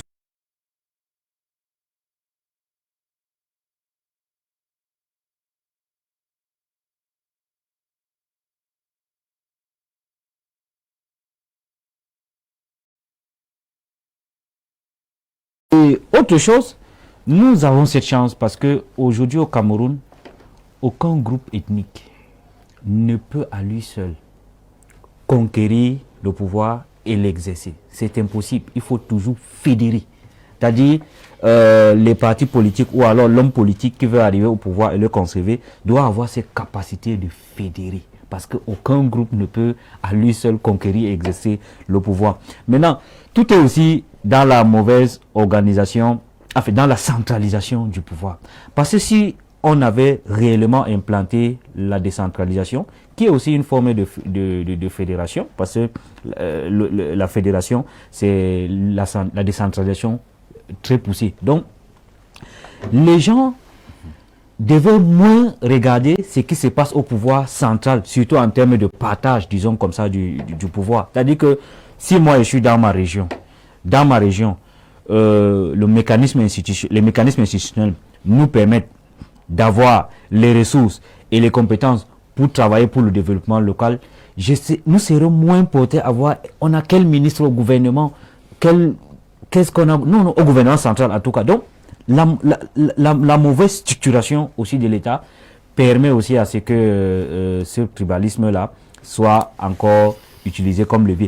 Maintenant, il y a aussi la culture politique. Là, je parle de la politique politicienne. C'est-à-dire que les gens aujourd'hui adhèrent dans des formations politiques, pas forcément parce que le programme politique convainc, non. C'est parce qu'ils voient que le leader est de telle localité ou de ma localité ou de mon ethnie. Moi aussi, j'y vais parce que nous aussi, il faut que nous arrivions au pouvoir pour que nous ayons des ministres. Non, non, non. Je crois que il faut un travail de fond pour ne pas que cela débouche sur des lendemains incertains. Merci Yaya Bello. Lisons ces nombreux messages jusque-là enregistrés. Bonjour parfait à ici et à ton riche panel. Sacré Hilaire Kamga, démonstration parfaite du tribalisme d'État dans notre pays. Autre préoccupation ce jour, nous prenons cet autre message. Docteur Kamga qui a la Chambre de commerce du Cameroun depuis plus de 30 ans au point d'exclure les autres tribus. C'est M. Njok depuis Bankomon et qui envoie ce message. M. Bessala a une vision partielle du tribalisme. Il doit d'abord commencer par le tribalisme dans les partis politiques. Autre message ce jour. Bonjour à vous, parfait, et à tes panélistes. Très belle émission. Un seul mot, continuez. C'est Yannick Mvondo depuis Batouri qui envoie cette préoccupation. Un autre message. Bonjour à vous et bonne émission. Monsieur Valère Bessala a tout dit en un seul paragraphe. Vous avez décrypté la politique du président Biya. C'est Yvan depuis Douala qui envoie cette contribution. Allons au 222. Il s'agit de quel pays là? C'est la Mauritanie. Que dit le téléspectateur de la Mauritanie? Bonjour Perfecto. Merci pour cette émission très intéressante. Monsieur Valère Bessala, quelle intelligence. C'est monsieur est un génie car toutes ces interventions depuis quelques années que je le suis ont toujours été objective. Excellente suite d'émission à tous et très bon dimanche. C'est Patrick Z en Nouakchott qui envoie donc ce message. Autre message, allons au plus 49. Il s'agit là de l'Allemagne. Que dit le téléspectateur de l'Allemagne? Bon, monsieur Parfait, ici bonjour à vous et à tout votre panel. Pour ma part, dans un pays mal gouverné, le tribalisme et les propos haineux prospèrent parce que l'État échoue à garantir la justice sociale et l'unité nationale. Les élites, plutôt que de défendre l'intérêt général, préfèrent consolider leur position car elles doivent leur statut au régime en place. La sociologie politique montre que dans les dictatures, le pouvoir instrumentalise l'ethnicité pour diviser et contrôler la population au lieu d'unir les citoyens autour d'un projet commun. On attise les tensions pour détourner l'attention des vrais problèmes. Pauvreté, corruption, absence d'alternance. Face à cela, les personnalités publiques ont la responsabilité de promouvoir un débat apaisé et des réformes structurelles, plutôt que de se rendre complices du statu quo. C'est Cédric Sikam depuis l'Allemagne qui envoie ce message. Autre contribution ce matin. Bonjour parfait à ici. Mon Hilaire Kamga est très tribaliste. Valère Bessala est un sacré génie. Et c'est Otto depuis Nkwaba. C'est pas ce que docteur Ile Kamga vous a fait. Autre message. Bonjour, parfait. Ici, le laissez-passer concernait tous les Camerounais. Moi, je l'ai utilisé pour partir d'Edea pour Douala. Ce n'était pas uniquement pour les ressortissants de l'Ouest. C'est archi faux. C'était pour mieux contrôler les Camerounais. C'est Jules de Douala et qui envoie cette préoccupation. Allons au plus 971. Il s'agit des Émirats Arabes Unis. Que dit le téléspectateur de ce côté? Bonjour le plateau. Monsieur Valère Bessala sera le futur ministre de l'administration territoriale dans l'après-BIA. Bonne émission à vous. Henri depuis Dubaï. Ce sera toujours du tribalisme puisque ce sera un métier. Bonjour, parfait à ici et à tout ton panel. Pour ma part, le tribalisme et les propos haineux constituent une menace grave pour la cohésion sociale et la stabilité du Cameroun.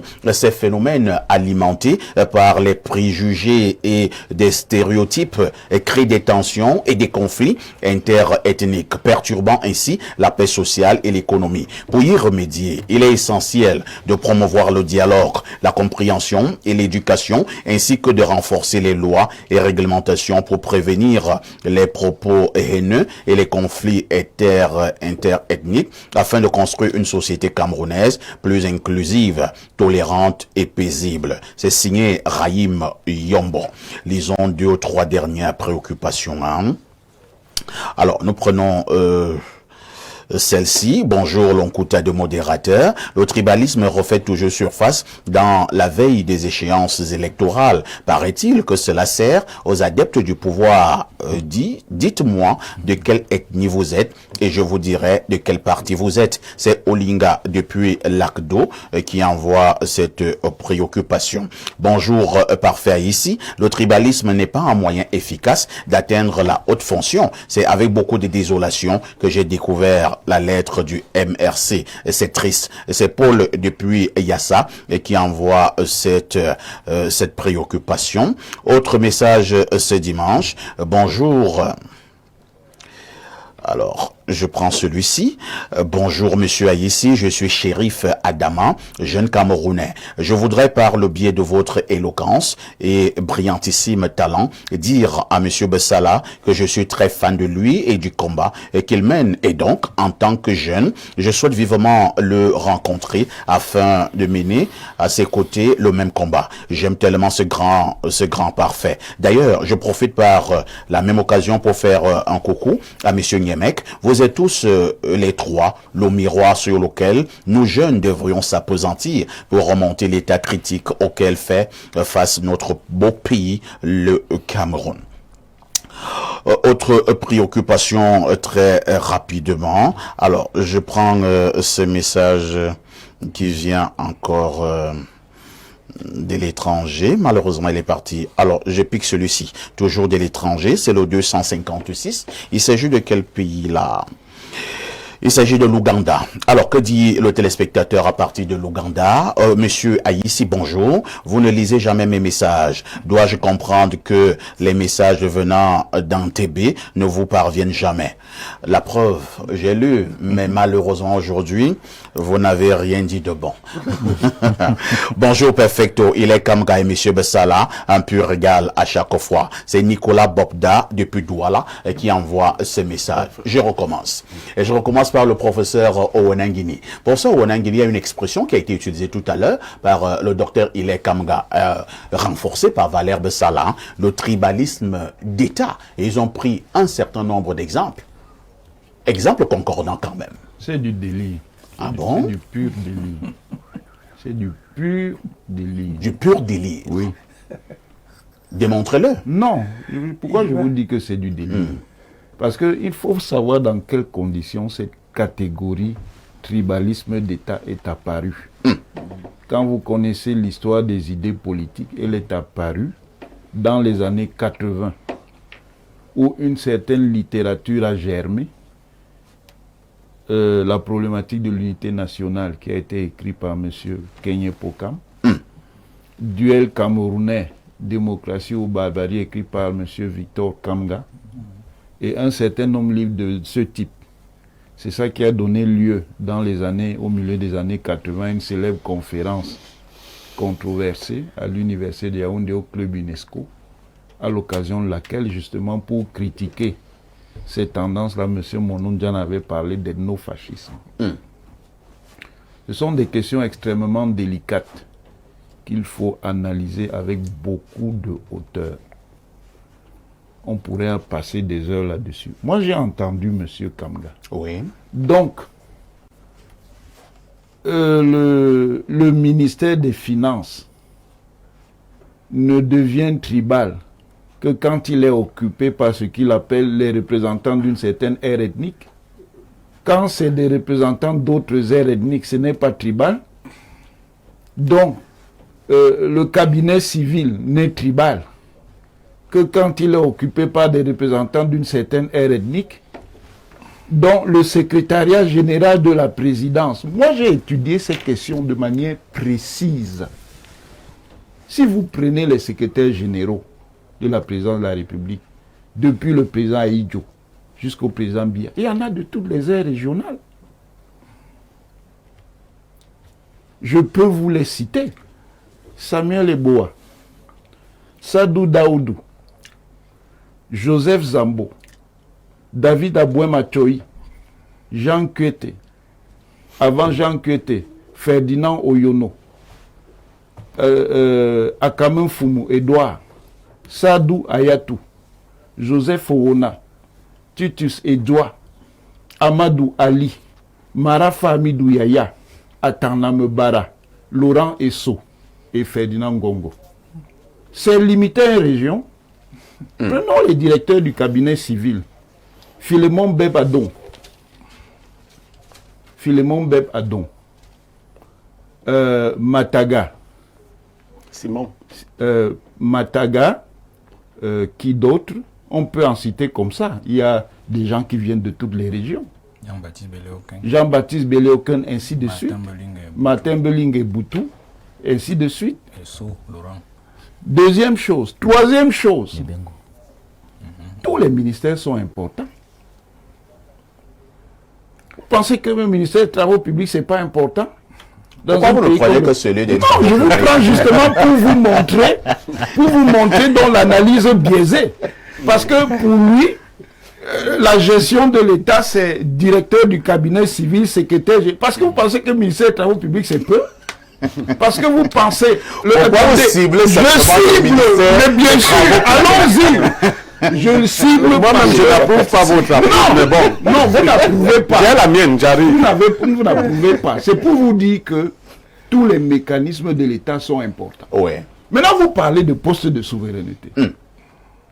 L'administration territoriale, ce n'est pas un poste de souveraineté. Là où on est là, dans la configuration actuelle, c'est un représentant d'une certaine ethnie qui est là-bas. Les affaires étrangères, ce n'est pas un poste de souveraineté. Donc, il ne faut pas que nous rentrions dans ce jeu. C'est un jeu très dangereux. Autre chose, le Cameroun a un socle socio-anthropologique. Il est essentiellement composé de communautés émotionnelles, ce que nous appelons des tribus, des ethnies. C'est la réalité. Qui peut gouverner le Cameroun, même au nom de l'idéologie que l'Occident nous a imposée, en faisant comme si cela n'existait pas?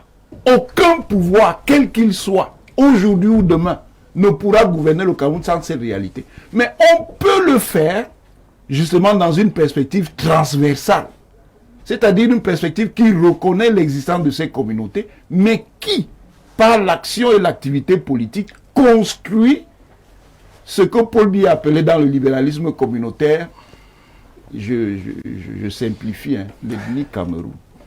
Et c'est ça la tâche des dirigeants du Cameroun depuis le départ. Mais c'est une tâche très difficile. C'est facile d'en parler quand on est loin. Parce que le Cameroun est un pays très divers. Ce pays aurait pu être 5 pays de par sa constitution anthropologique. Donc c'est vraiment un continent. Donc, l'intégrer, c'est quelque chose qui est assez difficile. Je finis parce vous que allez terminer. Je vais parler là pendant des heures. Non, pas du tout. Vous n'aurez pas ce temps. La dynamique de l'État, moi je l'ai étudiée. Oui. La dynamique de l'État, monsieur Aïssi, ne se limite pas aux positions gouvernementales ou administratives. La dynamique de l'État a aussi été construite au niveau économique. Les fortunes que vous voyez dans ce pays sont le produit de l'État. Regardez comment c'est structuré. Donc, faisons extrêmement attention. Faisons extrêmement attention à ces discours. Ils expriment des malaises. Très bien. Des malaises qui peuvent avoir, dans une certaine mesure, des choses qui sont objectives, mais il y a aussi beaucoup de manipulation. C'est compris. Pierre Blériot Niemek, un homme politique peut-il se servir du tribalisme pour atteindre ses objectifs? Un homme politique se sert de tous les moyens pour atteindre ses objectifs. Ce n'est pas les moyens qui importent, c'est la fin qui importe. C'est ce que Sartre nous disait. Parfois, ici, je veux mettre dos à dos l'analyse du docteur Hilaire et celle du professeur Onangini. Onangini fait une belle analyse, sauf qu'il veut cacher en montrant ce qui est. Voilà pourquoi on a coupé le courant. D'une coupure intempestive d'électricité, nous fonctionnons maintenant à base de notre générateur. Et c'est Pierre Blériot Niemek qui avait la parole, il la reprend et poursuit au niveau de son analyse. Alors, parfait, ici, je vous disais que l'homme politique se sert de tous les éléments qui peuvent lui permettre de se maintenir au pouvoir. Mais je voudrais prendre dans l'analyse du docteur Hilaire Kamga. Il y a eu une époque où Paul Biya faisait une forme de rotation de ces postes-là. Il n'est pas devenu plus tribaliste. C'est là où le docteur Hilaire Kamga n'a pas bien tiré les conclusions. Lorsqu'on commence à trop vieillir, on ne parle plus qu'à ses proches. Dans tous les cas de figure, prenez proche comme vous voudrez. Si je vous prends la configuration des ministères tels que le docteur Hilaire Kamga l'a présenté, si vous prenez Atangandi, vous le mettez ministre de la Défense, il va moins mater les gens que ne le fait Betty Assomo. Betty Assomo ne mate pas les gens. Atangandi va plus mater étant ministre de la Défense. C'est-à-dire qu'il va plus faire le travail que Biya veut, si c'est le cas. Vous croyez que si vous prenez Momo, vous mettez ministre des Finances, il va servir les Bamileke. Il va servir Paul Biya. Pas du tout, bien sûr. On a eu 2 délégués généraux à la sûreté, on en a eu 3. Mais on a eu 2 délégués généraux à la sûreté nationale Bassa. Vous croyez qu'ils travaillaient pour les Bassa? Il y a eu un moment où Paul Biya avait ses relais dans toutes les tribus. Aujourd'hui, il n'a plus de contact. De sorte que ses proches lui disent que tu es fini, il te faut les proches que tu connais ici. Luc Lewe a été délégué général à la Sûreté nationale. Lorsqu'il déposait, Belle-Luc René prenait. Je parle là des Bassa, hein. Belle-Luc René prenait. Mais ce n'était pas pour la cause des Bassa qu'ils étaient là. Ils étaient là pour la cause de Biya. Si vous prenez Jean Kuete, vous mettez ministre de la Justice, il va servir les Bamileke, il va servir Biya. Si vous prenez Ketia Koutez, non. Ces gens-là, ils nous trompent. Quand vous mettez Motazo, ministre des Finances, c'est pas pour servir les boules. Les boules ne font pas les affaires. Donc, le ministère des Finances qui est donné à Motazo, c'est pour donner l'argent à d'autres. Les boules ne font... Il y a quel homme d'affaires boulot? Mais non, quand je le dis, c'est pas de manière absolue, on se comprend. On se comprend. Vous voulez qu'on se balade dans le Cameroun et qu'on vous montre des marchés publics que Motazo donne pour savoir. Parce que le tribalisme serait donc que Motazo étant ministre Boulou, donne au Boulou l'argent qu'il y a au ministère des Finances. Il ne le donne pas au Boulou. Non, en fait, il se trouve que le vieux ou le vieillard est déjà très avancé.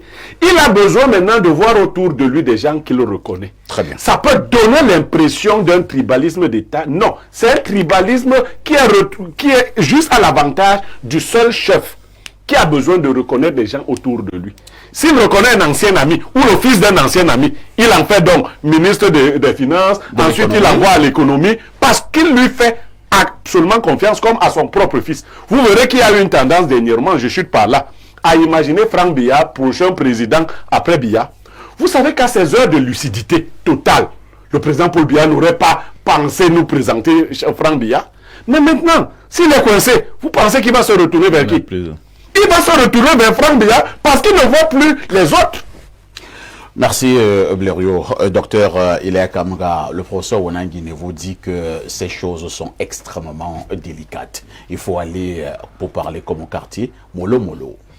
Bon, je ne sais pas si c'est ce qu'il a dit exactement, mais ce qu'il a dit mérite surtout que j'y apporte ce qu'il a dit par rapport à mes propos. Hein, il faudrait bien que je revienne là-dessus. C'est de votre droit. Parce il y a eu comme une tentative de la part de mon ami Ronan Guény de faire croire à l'opinion que j'ai dit des choses qui ne sont pas.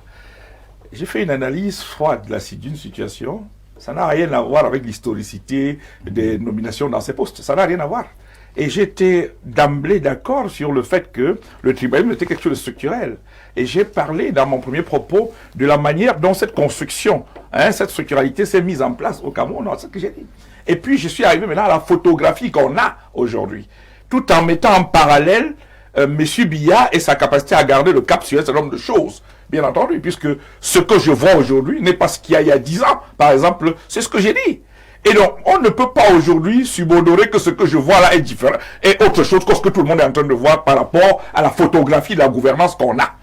La photographie de la gouvernance, parce que moi je suis pas là pour... Et c'est pas bien de faire croire que j'aurais dit que il y a parce qu'il y a un bêtis au ministère des Finances, il y aurait du tribunal là-bas, ou parce que à la DCC il y a un bêtis, il y aura du tribunal. J'ai jamais dit qu'il y a du tribunal dans ces institutions. J'ai dit qu'il y a un tribalisme d'État qui est projeté par le fait que aujourd'hui l'ensemble des structures stratégiques de l'État sont contrôlées par une seule ethnie. C'est ce que je dis. Maintenant, dire cela ne veut pas dire que dans ces ministères-là, c'est du tribunal qu'on pratique. Parce qu'effectivement, on en est là à une situation où cette posture tue même les compétences. Si vous aviez l'âge de Biya, vous auriez qui à côté de vous? Non, Bleu, ça c'est un autre Oui, débat. non, c'est ça le débat. Non. Vous n'auriez pas de nouveaux amis, non, justement, si j'ai... Tous les amis de Biya sont morts. Si j'avais l'âge de Biya, je ne serais pas au pouvoir, parce que c'est ce qu'on demande. Fais comme si tu étais au pouvoir. Je ne peux même pas être au pouvoir, parce que c'est tout une insulte au Camerounais de sa part de nous d'être au pouvoir maintenant. C'est pas bon. Ça, c'est mon point de vue. Donc, laissez-moi parler du tribalisme. Du tribalisme. J'étais en train de dire qu'il y a une photographie que je donne du Cameroun aujourd'hui. Et que le citoyen lambda, à Kousteri, où le CGPR est là, il regarde aussi, il dit que bon, en fait, qui gère l'argent du Cameroun? Il va poser la question et on va retrouver cette personne qui gère l'argent qui part. Cette personne-là, c'est qui? C'est qui? C'est qui? C'est le MIFI qui gère. C'est l'autre qui a la caisse autonome. C'est l'agent frais qu'on a là. Qui gère encore? La caisse de dépôt et de consignation. Ça veut dire que vous voyez comment votre affaire tourne. Non, vous cherchez ce qui vous arrange. Non, je ne cherche pas ce qui... Il y a d'abord même une structure au ministère des Finances, mais vous l'évitez. Vous cherchez seulement ce que vous voulez trouver. Mathias, on débat toi et moi depuis 25 ans. Mais qui je ne cherche pas à me brouiller mon discours. Je ne brouille rien. Donc reste tranquille. Attends ton temps de parole. Je contredis. Je suis désolé. Tu vas attendre ton temps comme j'ai attendu. J'avais tout à contredire quand tu parlais. Oui, mais laisse-moi donc finir. Mais fini. Ok, parce que prochaine... Je vais répondre. Je vais te bloquer, tu vas voir. Il n'y a pas de problème. Ok, qu'on avance. J'étais en train de dire, parfait, ici. Oui, allons-y, docteur. La photographie, le renvoi qu'on a aujourd'hui, c'est pas bon pour les Camerounais. C'est pas ce qu'il y avait il y a 10 ans. Vous savez que c'est maintenant qu'on est en train d'observer qu'un même gouvernement est resté en place pendant près de 8 ans. On n'a pas vu ça par le passé. Et quand on regarde toute cette position, ça, il m'a parlé du MIRES aujourd'hui, tout à l'heure. Je crois qu'il est bien placé pour savoir que le MIRES dépend de la présidence. Et qui sait ce qui est arrivé à Kouchou lorsque un simple ambassadeur a cru devoir répondre. Lorsqu'il a reçu une demande d'explication, il sait ce qui est arrivé. Quand monsieur l'ambassadeur qui était aux Nations Unies à l'époque a cru devoir...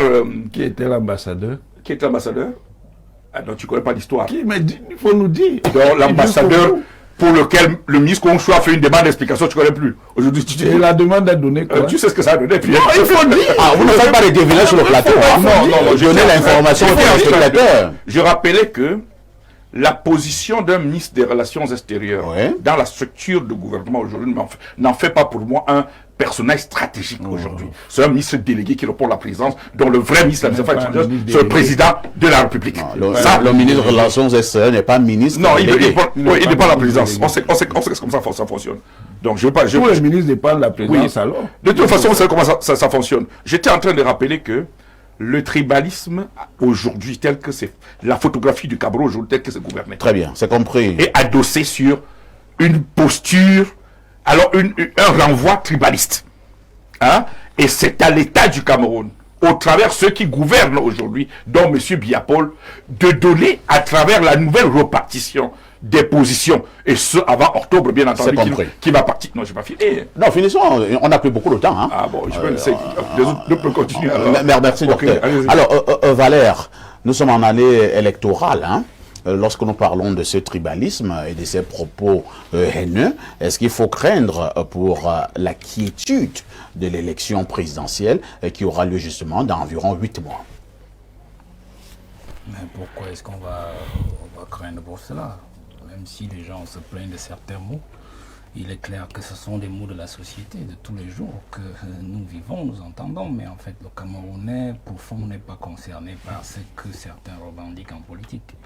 Je crois que, pour embrayer sur l'argumentaire du docteur Hilaire Kamga, qui me semble n'est pas tout à fait compris, je crois qu'il faut inverser la donne sur la notion de tribalisme, et je vais finir par le domaine politique dans lequel vous voulez m'amener.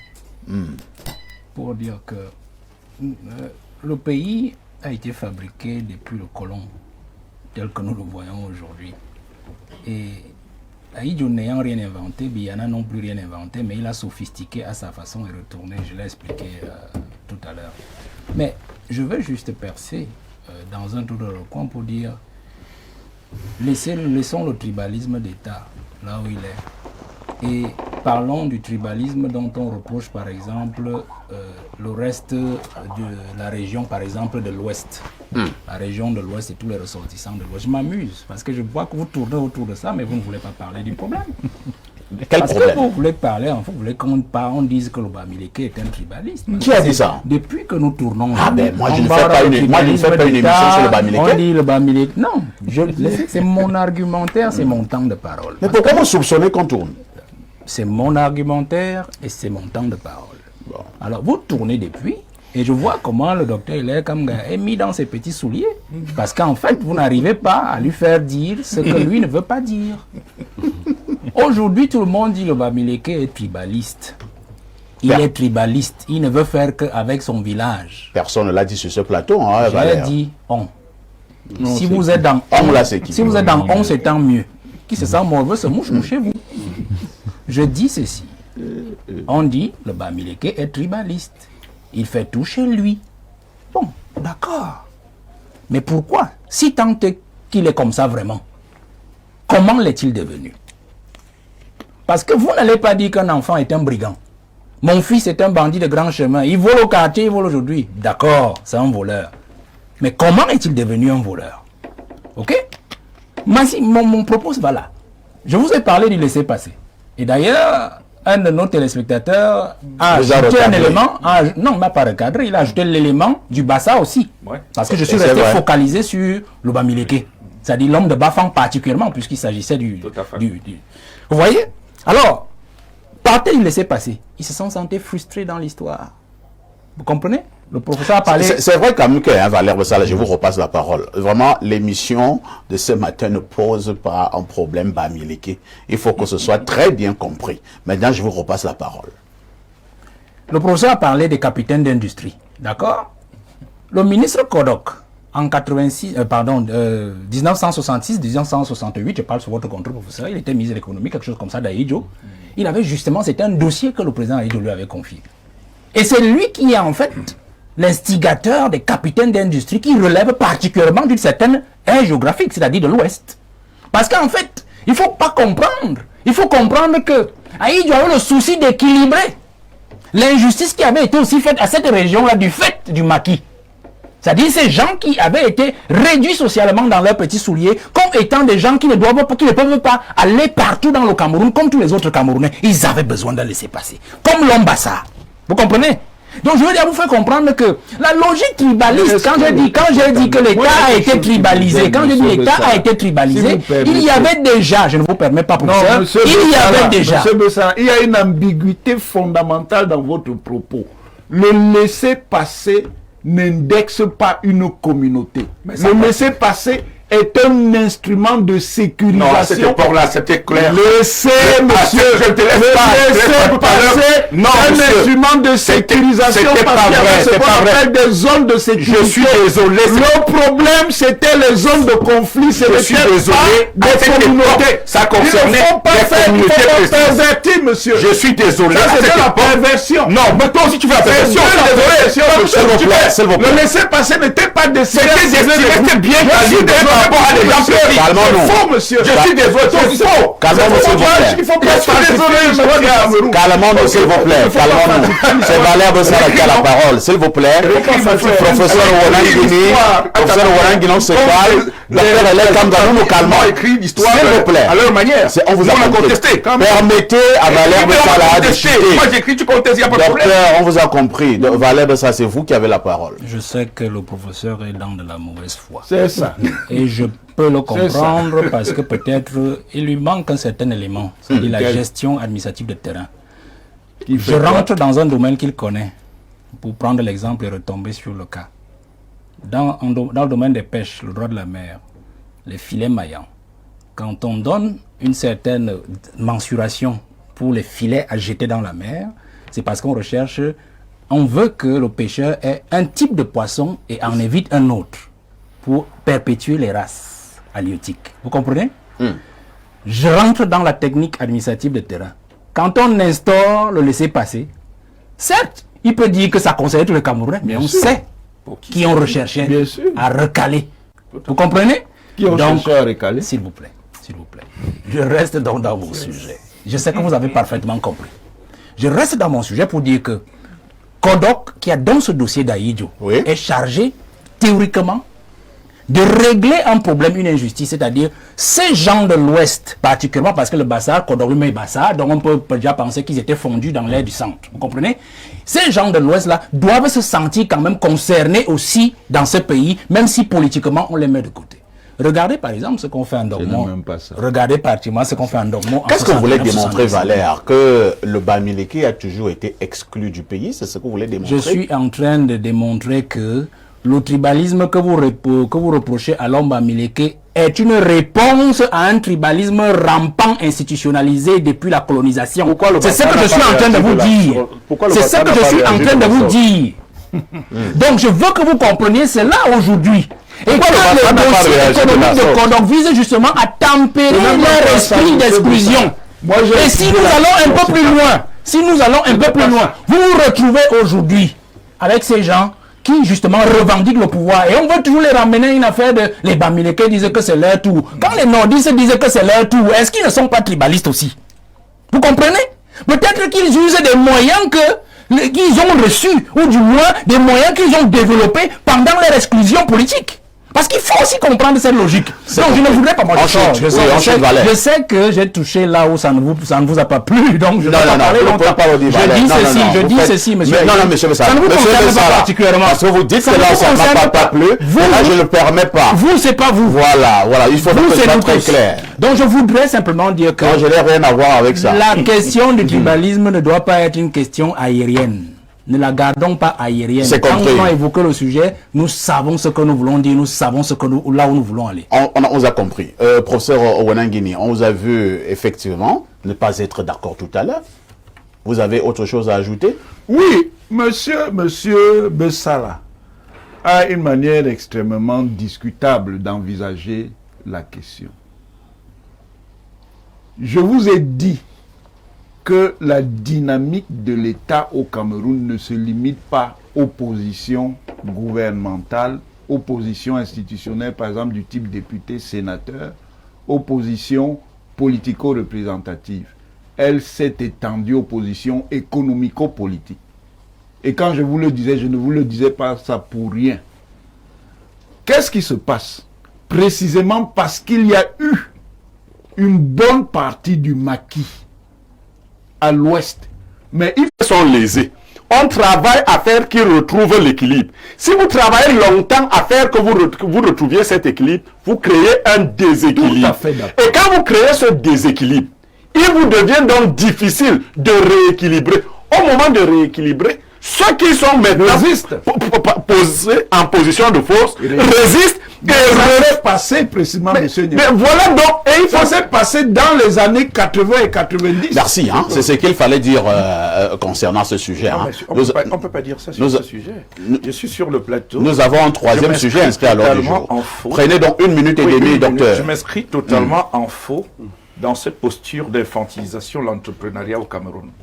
Donc, il peut y avoir des études et tout autre, il en existe. Il y a eu des entrepreneurs, Betty, Douala, Bamileke et autres, les Sopoprises et autres. Je refuse la thèse qui voudrait faire croire que c'est l'État du Cameroun. C'est l'État du Cameroun. Laissez-moi finir. Mathias, soyez un peu plus sérieux. Laissez-moi finir.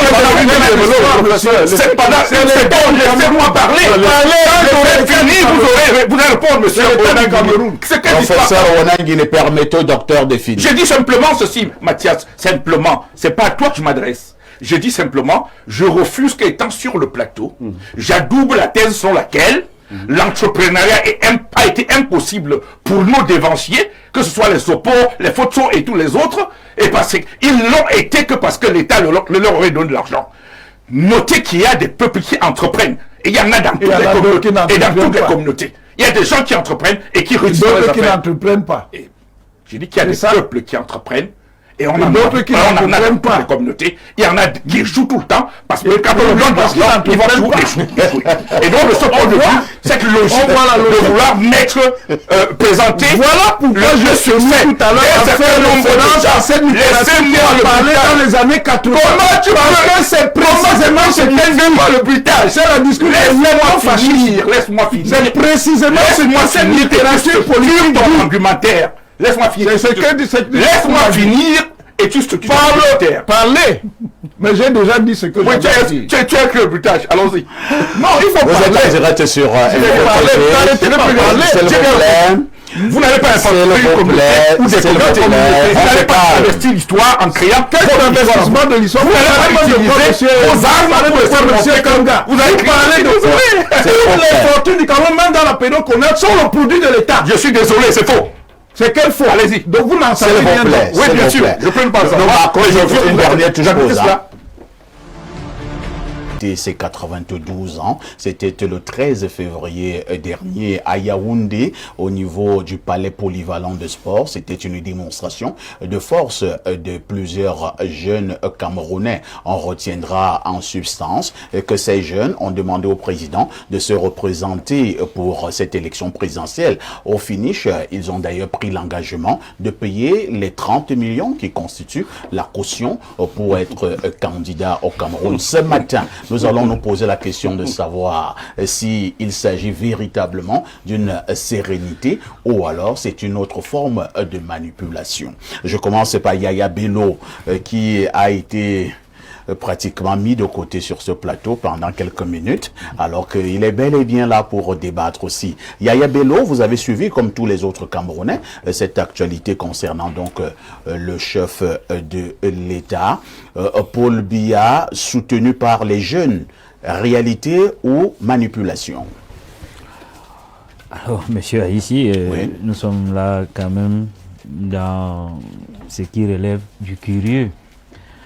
Je me demande comment des jeunes gens, parce que j'ai vu les images, j'ai Oui. vu les vidéos, des jeunes gens qui sont même pour la plupart des élèves, des étudiants, peuvent promettre au président de la République de cotiser, en fait, de payer cautionnement à la présidentielle qui s'élève, je crois, à 30 millions. 30 millions. 30 millions de francs CFA. Alors qu'ils sont étudiants, ils ne sont pas encore salariés ni boursiers, alors qu'ils sont des jeunes, une poignée de jeunes, parmi des millions d'autres jeunes qui se plaignent de ne pas avoir de l'emploi, de ne pas être capables d'être insérés de façon socio-professionnelle.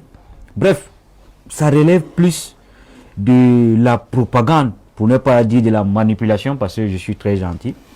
Encore que ces jeunes ont le droit de penser que M. Biya, malgré tout, malgré 42 ans de pouvoir, malgré son âge, et j'ai dit l'âge n'est pas un problème, hein. En fait, pour le président, c'est un patriarche. Son âge, aujourd'hui, j'ai envie de dire, c'est une bénédiction.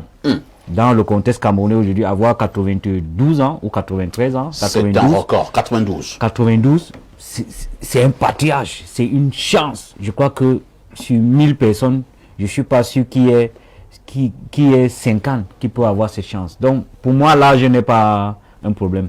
Mais maintenant, après 42 ans de pouvoir, après tout ce que nous avons comme difficulté, et le Cameroun, c'est un pays essentiellement jeune, il y a des données de l'Institut des statistiques qui disent que au moins 60% des Camerounais ont moins de 40 ans. Donc, c'est un pays essentiellement jeune, avec donc tout ce que les jeunes ont comme problème.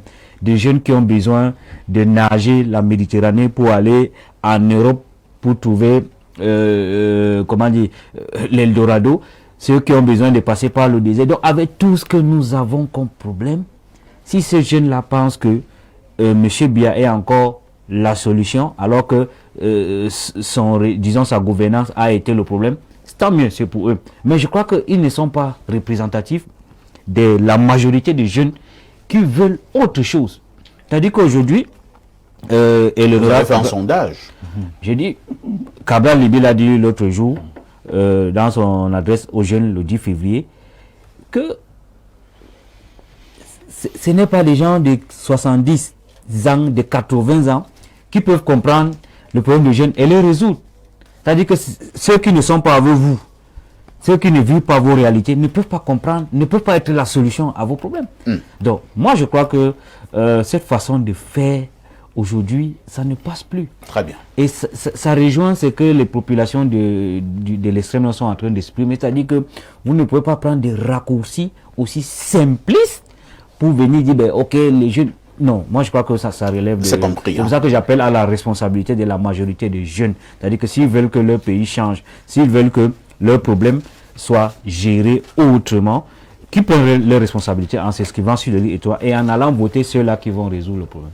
Merci, Yaya Bello. En face de vous, docteur Hilaire Kamara, ces manifestations, ou alors ce que j'appelle cette démonstration de force, ne s'est pas simplement limitée au palais des sports à Yaoundé, c'était pratiquement au niveau du triangle national, où on a eu une grande effervescence et où des personnes ont non seulement souhaité joyeux anniversaire au président de la République, mais ont encore demandé au président à se représenter. Mais c'est la classe jeune qui nous concerne pour le cas d'espèce, sachant également que le président de la République venait justement de s'adresser à ses jeunes compatriotes. C'était le 10 février dernier. Réalité ou manipulation lorsque les jeunes du Cameroun s'élèvent pour dire au président de se représenter?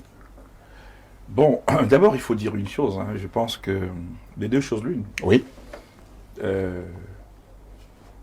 Monsieur Biya Paul, comme l'a dit Yaya. mon petit frère Yaya, c'est un patriarche aujourd'hui. C'est un sage. Je crois qu'en postulant qu'il est toujours en possession de l'ensemble de ses moyens, intellectuels et autres, on ne peut plus le tromper, on ne trompe pas un sage. Donc ceux qui continuent de se lancer dans ces genres de stratégies d'infantilisation des jeunes pour faire croire à M. Biya Paul que voilà, je crois que Biya il ne peut pas aujourd'hui nous faire l'insulte de dire qu'il croit à ces gens-là. C'est pas possible. Il vous a fait une confidence? Non, il ne peut pas. S'il le fait, ça veut dire qu'à la réalité, il a un autre problème. Il a un autre vient de le dire, comme vient le dire hier, c'est ça qui est la vérité.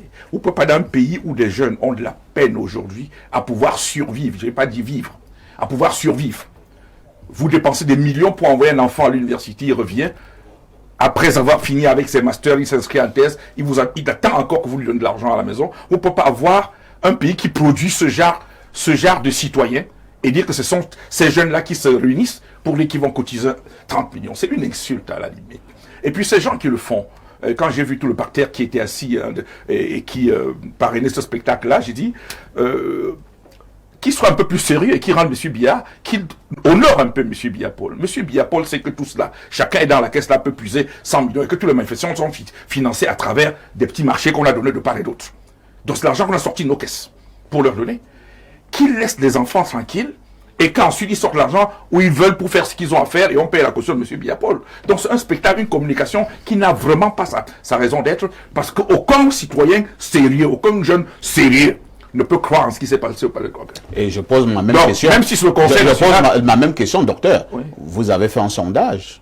Quand vous dites qu'aucun jeune sérieux ne peut prendre cet Ouais, engagement. Voyez-vous, j'ai ajouté dans ma phrase, je postule que celui qui le fait n'est pas sérieux. Parce qu'on ne peut pas avoir... l'INS est là. Au cas où il y a de doutes par rapport à ce que j'ai dit, M. Biya-Paul peut commander auprès de l'INS un sondage au niveau des jeunes. En attendant, non, Ce le sont droit eux de qui nous ont sondage. en attendant qu'on supporte nos positions, n'est-ce pas? Puisque c'est le même gouvernement qui ils sont débrouillés à réduire notre capacité à pouvoir faire des sondages officiels. Donc ne me faites pas entrer tomber dans le pied du fait que j'aurais fait un sondage alors qu'il y a une loi qui interdit de le faire aujourd'hui. Mais mes positions sont assumées. Je dis qu'aucun jeune sérieux ne peut prétendre aujourd'hui qu'il va aller payer la caution à M. Biya. C'est insulter ce sage. Très bien. Pierre Blériot-Niamek, les jeunes demandent au président de se représenter. Il est comme à penser d'ailleurs que c'est même une insulte. Surtout que ces mêmes jeunes disent d'ailleurs qu'ils vont payer la fameuse caution de 30 millions. Entre-temps quand même, est-ce qu'on devrait faire un procès à ces jeunes que moi j'ai vu au Palais du Congrès, au Palais des Sports, oui. Parce que nous sommes en journalisme, ce sont des faits. J'ai vu des jeunes et qui parlaient et qui tonnaient, ainsi de suite. Est-ce qu'on va enlever la qualité de jeunes à ce que nous avons vu au Palais des Sports? Non, on ne peut pas leur enlever la qualité de jeunes. Dans tous les cas de figure, même si c'était des chiens, ce seraient des jeunes chiens. Oh là là. Oh, Blériot, il faut être sérieux. Je ne sais pas. Ils sont jeunes de toutes les façons. Quelle que soit la catégorie dans laquelle, l'espèce dans laquelle on les plonge. Ce sont des humains. Je sais pas. Je dis, quelle que soit l'espèce. Pour l'instant, ce sont les humains. Parfait, laissez-moi parler. Quelle que soit l'espèce dans laquelle on les plonge, ils seront dans cette espèce des jeunes. J'ai été vice-président d'étudiants en fac. Oui. J'ai vu à un moment donné comment les jeunes étudiants pouvaient se comporter. Vous pouviez arriver à 10 heures, demander à avoir 1000 jeunes pour aller applaudir Bello Bouba. Vous obteniez 1000 jeunes. Tout à fait. Ils allaient applaudir Bello Bouba. Vous les rameniez. Vous reveniez à 14 heures. Vous aviez les mêmes jeunes pour aller applaudir Kodok. Donc, vous comprenez, je vous ai dit clairement ce que c'est. Quand on a besoin du bétail, il y en a suffisamment. On a affamé ce peuple au point où on peut trouver je sais pas, 20 000 jeunes, on les amène quelque part. Les jeunes là, si vous les attendez, les mêmes jeunes qui étaient là, vous leur dites que Kamto veut leur donner 5 000 à chacun. Ils vont traverser si le bâtiment est en face. Les mêmes jeunes vont entrer, ils vont dire qu'ils vont payer la caution de Kamto. On va leur donner les 5 000. Donc, on pensait donc que c'était une théâtralisation. Non, pas, ce serait même les honorer. Ce serait les honorer. C'est eux-mêmes qui n'ont plus d'humanité. Ces jeunes-là, ils l'ont perdu étant tout petits. Maintenant, ils disent qu'ils vont payer 25 millions, 30 millions à Paul Biya. Mais c'est quand même curieux. Moi, si mes enfants se réunissent pour dire qu'ils vont m'acheter, je ne sais pas, une moto, les enfants que j'ai, je vais soupçonner que mes enfants, soit ils ne mangent pas à l'école quand je leur donne leur argent pour qu'ils aillent se nourrir, soit ils volent. Parce que je ne vais pas savoir comment mes enfants vont faire pour se cotiser et m'acheter une moto. Donc ça, c'est des jeunes, soit qu'ils volent, soit qu'ils ne mangent pas, mais la vérité pour sortir de cette affaire. C'est ceux qui les ont amenés là-bas qui vont payer les 30 millions. Eux, ils sont allés là-bas pour jouer un cirque. Je souligne que la cérémonie était une fois de plus présidée par le ministre d'État, secrétaire général de la présidence de la République, Ferdinand Ngongo, qui justement représentait le président de la République. Non, le ministre, le secrétaire d'État représentait. Mais les organisateurs, on les connaît. On connaît la mise en scène. C'est pour ça que je te parlais de tribalisme. Mais il y a une autre forme de tribalisme. Quand les gens appartiennent à l'ethnie des gens qui mangent, ils s'entendent. Vous avez vu le géant gâteau qu'ils avaient là? Est-ce que c'est ces jeunes qui ont fait ces gâteaux-là? Non, ces jeunes-là. Maintenant, il faut que je leur dise quelque chose. La mémoire historique vous regarde. Vous avez été dépouillés de toute humanité, de toute dignité, en vous comportant de la sorte. Ça va vous rattraper même mystiquement. Ah, vous les menacez là? Non, je ne les menace pas, je leur Mais dis. si quelqu'un soutient un candidat, Il maintenant, tu dis qu'il sera attaqué mystiquement. Ça, ce sont des menaces. Non, je le Vous dis. faites du terrorisme politique, Blériot. Alors, professeur Onegini, les précédents intervenants pensent tout simplement que ces jeunes ont été manipulés. Hein? Il n'y a rien de sérieux dans ce que nous avons vu au palais des sports. Mais la qualité de jeune ne vous dit pas quelle est l'orientation politique de tel ou tel. On peut être jeune et soutenir Paul Biya, on peut être jeune et soutenir Maurice Kamto, on peut être jeune et soutenir Joshua aussi. Le fait d'être jeune ne vous dit pas qu'on va nécessairement soutenir un candidat parce qu'il est jeune. Ces jeunes-là vous expriment simplement leurs orientations politiques.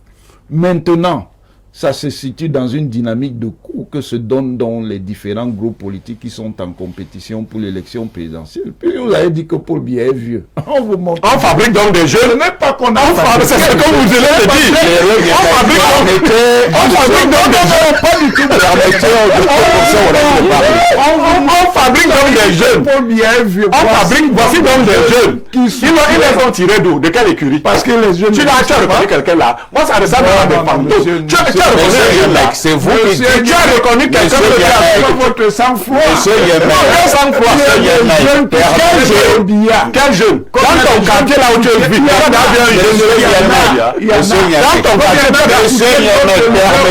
au professeur de parler. Il y en a qui soutiennent d'autres politiques. Et pour le financement, je veux bien qu'éventuellement des personnalités politiques, tout ce que vous voulez, puissent les appuyer. Mais vous pensez sérieusement que même en cotisant 500, s'il vous plaît, même en cotisant 500 francs, un jeune peut prendre ses 500, il donne à Biya. Il ne peut pas prendre pourquoi? C'est quel matin ça? Il peut même investir. Qu'est-ce que vous en savez? Ils sont au point. C'est une transaction. Biya lui a donné quoi pour que lui donne 500? Qu'est-ce que vous en savez? Permettez au Qu'est-ce professeur que de vous en parler. savez?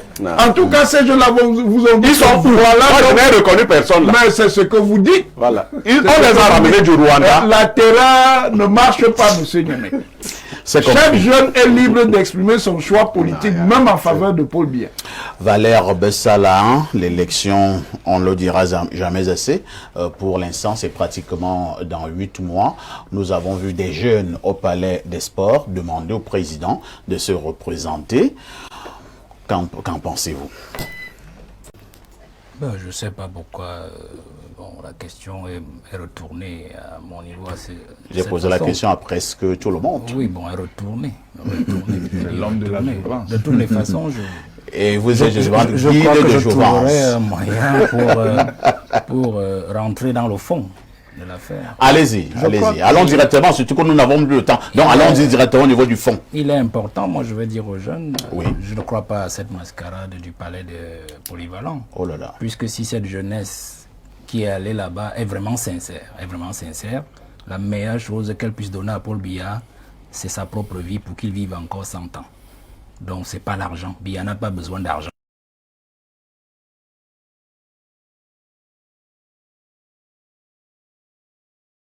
De régler ses comptes à tous ceux qui lui ont fait du mal politiquement pendant les 7 ans. Faites très attention.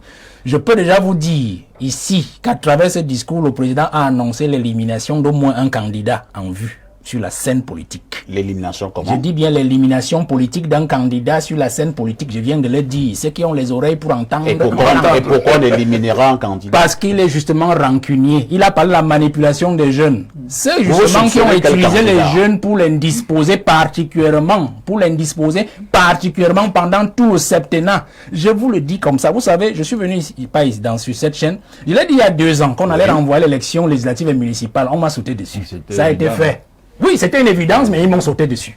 Je le dis encore aujourd'hui. Le président de la République vient d'annoncer qu'au moins un candidat, j'ai dit au moins un candidat serait éliminé. Mais sur la base de Valère, nous gagnons en temps. Je passe aux jeunes un message. Je passe aux jeunes un message. Est-ce que les jeunes ont compris cette devinette? Je voudrais donc dire, ce n'est pas une devinette, on s'est bien compris, M. Pafaïs. On va éliminer quel candidat? Je voudrais donc dire. Mais Valère, je vous connais courageux. Je voudrais donc dire aux jeunes que l'instant présent est à se ranger sur la cause de notre génération. Très bien.